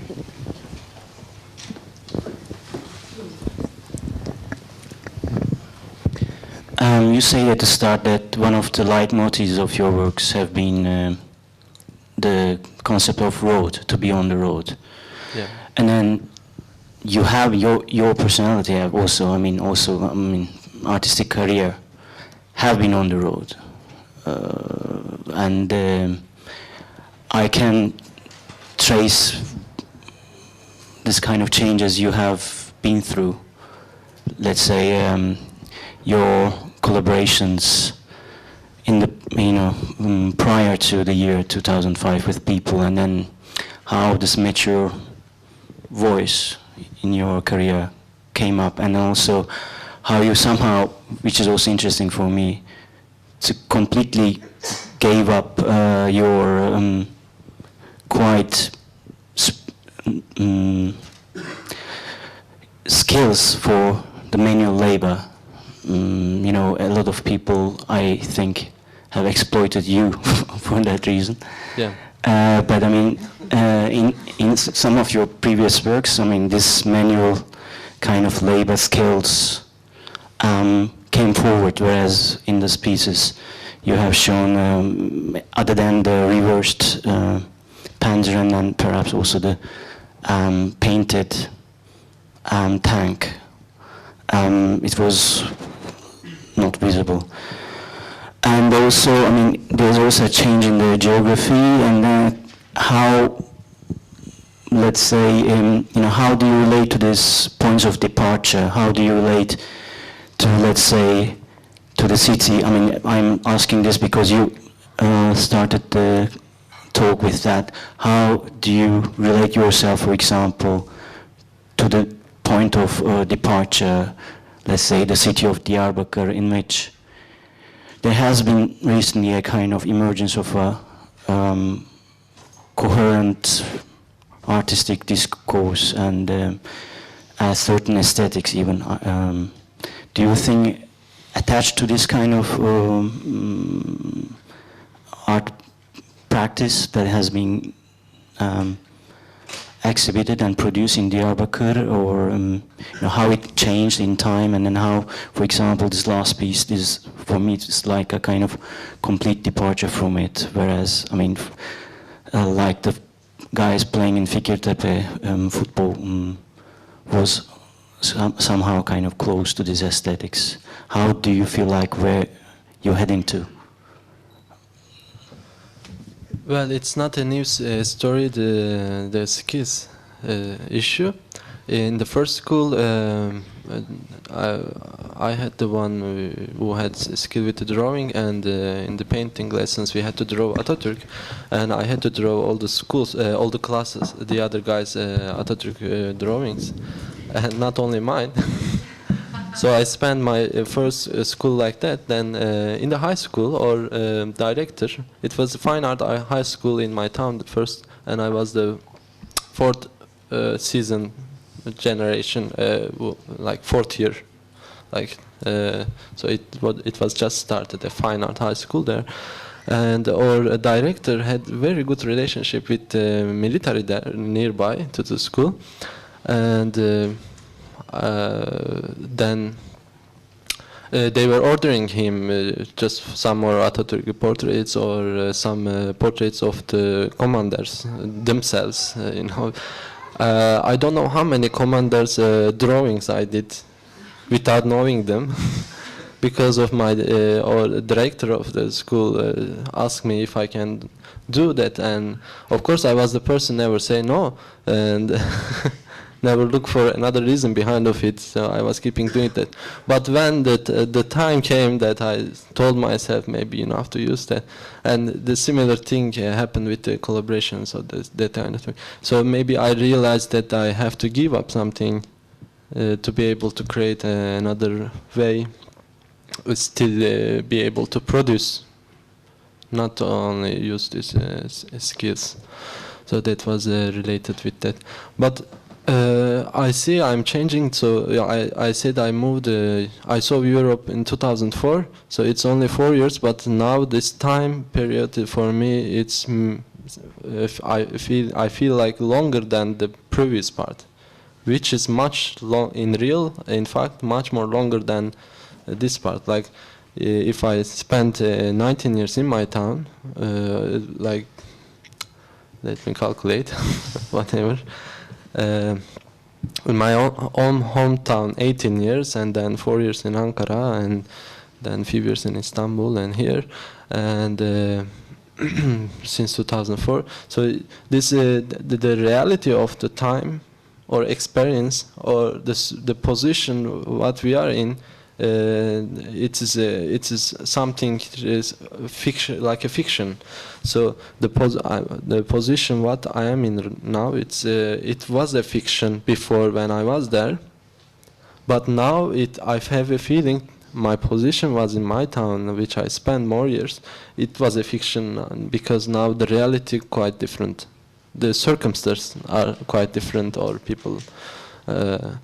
So, but the thing is, so what can be the motivation? But the motivation can be keeping learning, I think.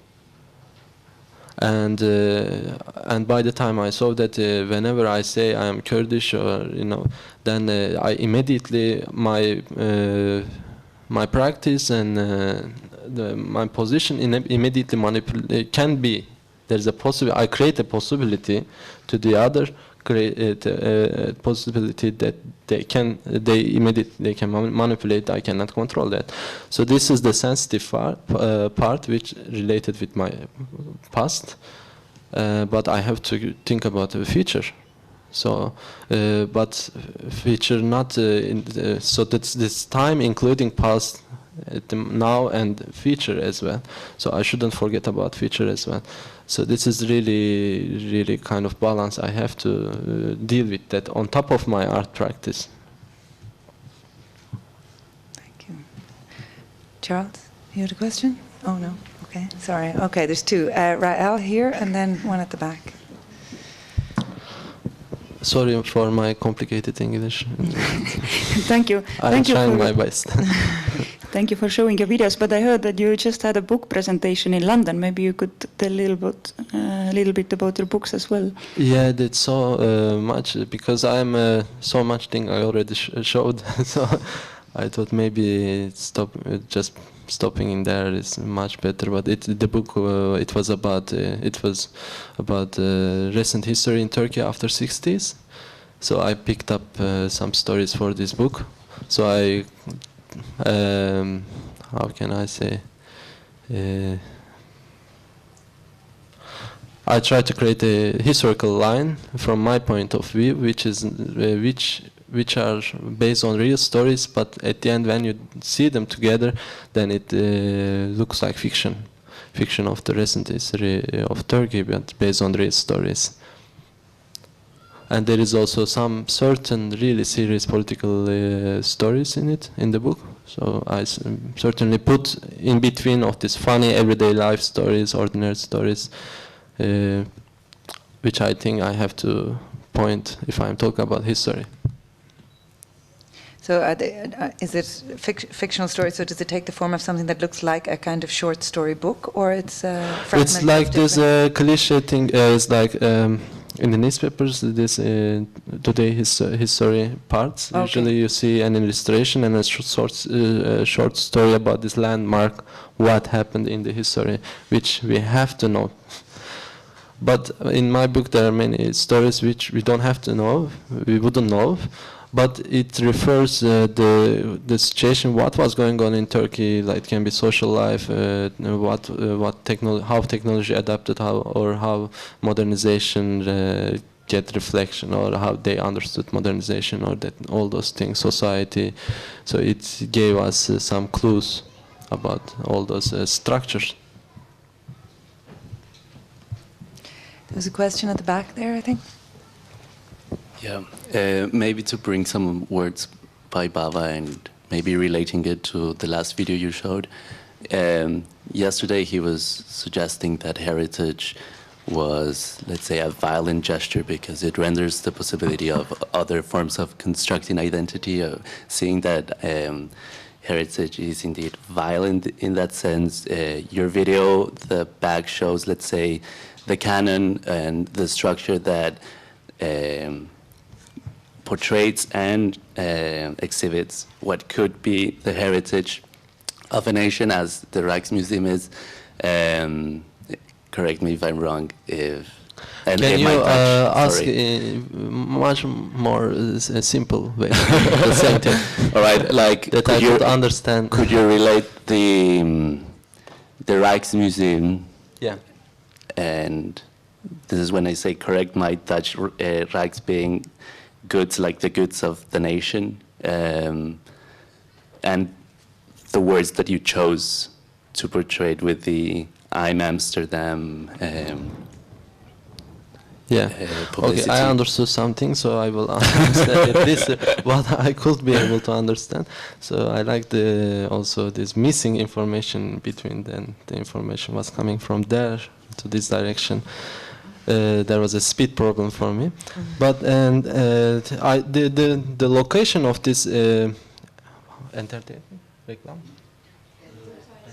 advertisement, I didn't choose it. So there might be a reason why they put it there, like why they want to confirm they are Amsterdam in front of Rijksmuseum. That's so. When you look at the image, it gives you a certain Dutch view, like only with one building. And if you notice that the collage I made, changing the location of the letters, then every time you see actually a different building, it's not anymore Rijksmuseum. The pieces of building is changing, but when I also watch it many times, then I don't really feel like I have to observe that. It's like I always feel like there is the same building behind, but the words are changing. It's actually also but there is also some, that means that there is also some cultural elements that tells us this is Amsterdam, this is, so it's we can think this is really captured. So they thought that can be a nice location for this advertisement, so put it in front of there. But I am also thinking why they feel like they have to confirm they are Amsterdam. That's very interesting, because when you stand that point, you think you are Amsterdam, maybe you are in Amsterdam, at least. But there was another, this kind of advertisement tactics for the cities or countries. Like I saw another one. My mother don't remember which country I go usually. Once I went Helsinki, she said my aunt Hasankeyf, Ahmet. Anyway, that was a local joke, so they heard them. But once I went to Slovenia, and there was a advertisement written "I feel Slovenia." There was some free pens and something you hang from your neck. There was these things, written a really nice green, and it was written "I feel Slovenia." And I also like Slovenia. I went to Ljubljana, and I really like it. And I took some of this free stuff, and I gave my mother. Then she could be able to remember the country I went. That worked, but that worked only for her. So I'm still questioning, asking myself, I wonder what they will do for Istanbul. Maybe they did something for Istanbul, but I don't want to imagine that. But it's something related with that, like. So creating a public which is really have to look like nice. When I felt that when I went to Basel also, it was so nice. It was like maybe not real. Maybe you touch the building, it will fall down. It looks very nice with the flowers. And I thought I should also show that, take a picture of that building and show. I did to show my mother. There is that kind of house exists in this world, and you didn't see. So. Okay, this question in the red jumper there. Yeah.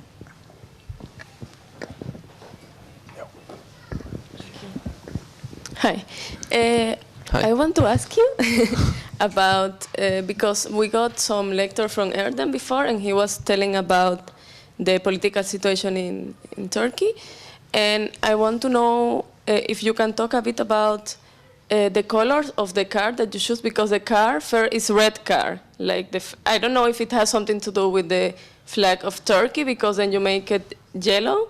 And I just want to know if you can talk a bit about the political situation and the relation that you have in your work, how you use it. I want you to, if you can talk about that.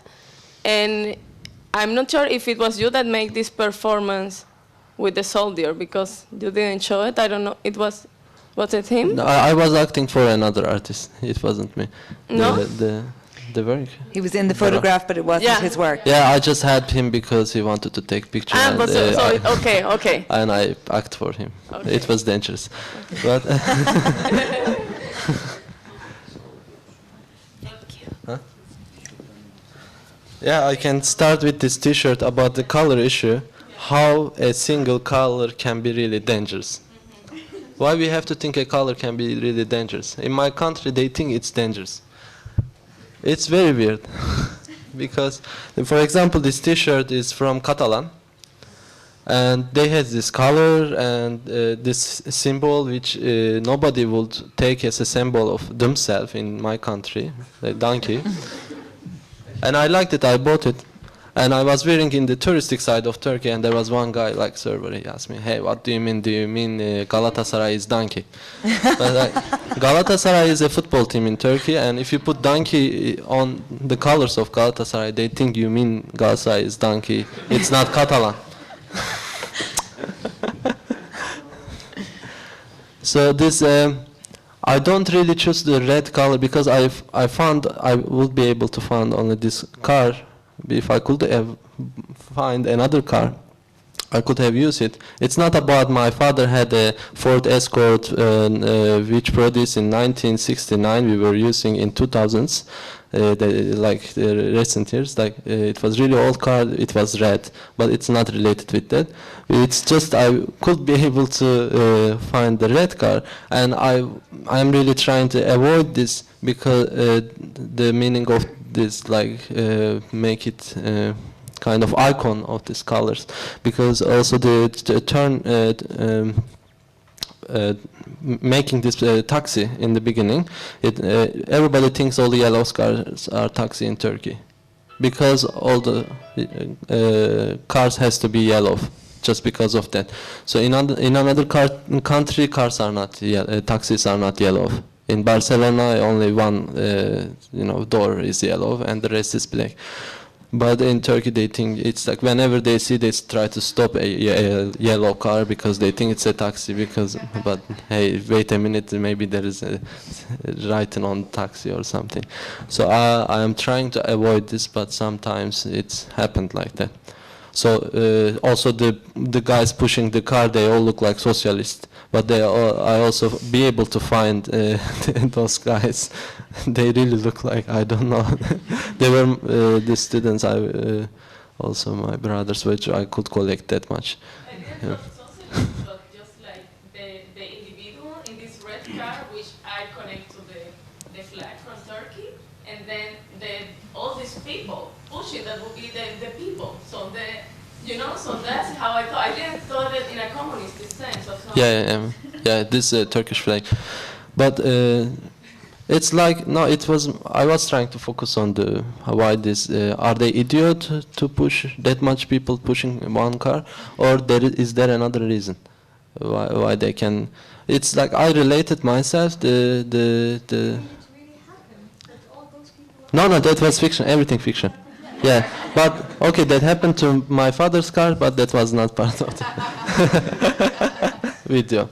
But that was fiction. I mean, the reason why, I was actually trying to play with this absurdity pushing car and try to move on another point, which is like for funerals, people carry one coffin, but many people, everybody try to carry and they follow this coffin. In our, the tradition, for example, and it's not because this coffin is very heavy. That body is heavier than the normal body, but it's not about that. It's because everybody wants to be part of it, and they want to share. And it's about being giving a symbolic message. They were also making this longest Turkish flag, and how many meters it was, like trying to, as long as they can make, and then the country will be that much powerful. I mean. I think there was a question here. Oh, well then, Pelin. I'm sorry, it's really long time already. No, it's great. Ahmet, can you talk about, because when Erdem was giving this talk, he was talking about the public space in Turkey and in the rest of the world, or in Europe, let's say. And you were saying that when you came to Amsterdam, you were looking at the public space and you were talking about the differences between the public space, how we receive or how we deal with public space. Can you elaborate more on that? How you find the difference, or what are the differences that you... Yeah, there's only one difference actually. I saw the one simple difference. Maybe I'm not right, I'm wrong, but just I observed that the public space in West Europe, not in the even Balkan side of Europe, but the West Europe, it's the difference is from Turkey is like whatever you do as art in public space, like public art, it's not important even if it is politic or art. It is art at the end. But in Turkey, it's not even political. Whatever you do in public, it can be anything. They try to read it in a politic. It become politic, so because they want to. So whatever you put in public, it become politic in Turkey. In Europe, it's become art. That's a great statement to almost close with, but I'll take one question from Nicoline and then... No, just about that last piece of work that you showed in relation to what you just said. Those letters are actually quite political because the slogan reads, "I am Amsterdam." And that was a campaign that was set up in, I think, 2004, under sort of there was a bit of a scare after Van Gogh was murdered. That the whole society, the Amsterdam would fall apart more or less. So they started this campaign. Suddenly there was all these pictures of like a big multicultural campaign, and it's different pictures of different people from different backgrounds with postcards saying, "I am Amsterdam." So that is the same campaign that's in front of that museum. Yeah. So it is actually a bit more loaded than just a nice picture or city promotion for tourists. Yeah. It also has a national kind of meaning that people Yeah, maybe it has a meaning related with I am Ottoman or I am American. So it's some kind of like, okay, it's for sure we are not all Dutch, but we are all living in this Amsterdam. So we can be, at least I am Amsterdam, not I am Dutch. Like they try to, just create another kind of identity than the one which is not really realistic. And some of us are in Eindhoven, I guess. Hey, on that note, I'd like to really thank Ahmet. I think that was a wonderful end to today. Thank you.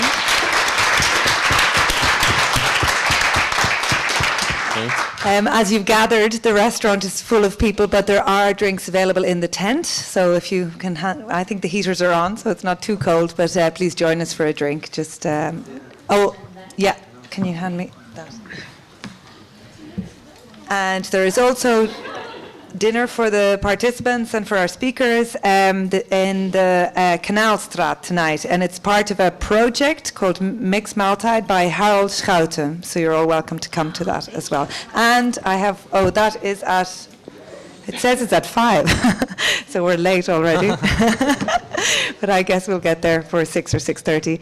And the other thing, just sorry for the participants, is that the workshop by Tono Nielsen tomorrow, which is called Towards a Shared but Agonistic Art Museum, it starts now at 10 o'clock and not 9 o'clock. You'll be very glad to hear. There you go. So we do listen to you sometimes.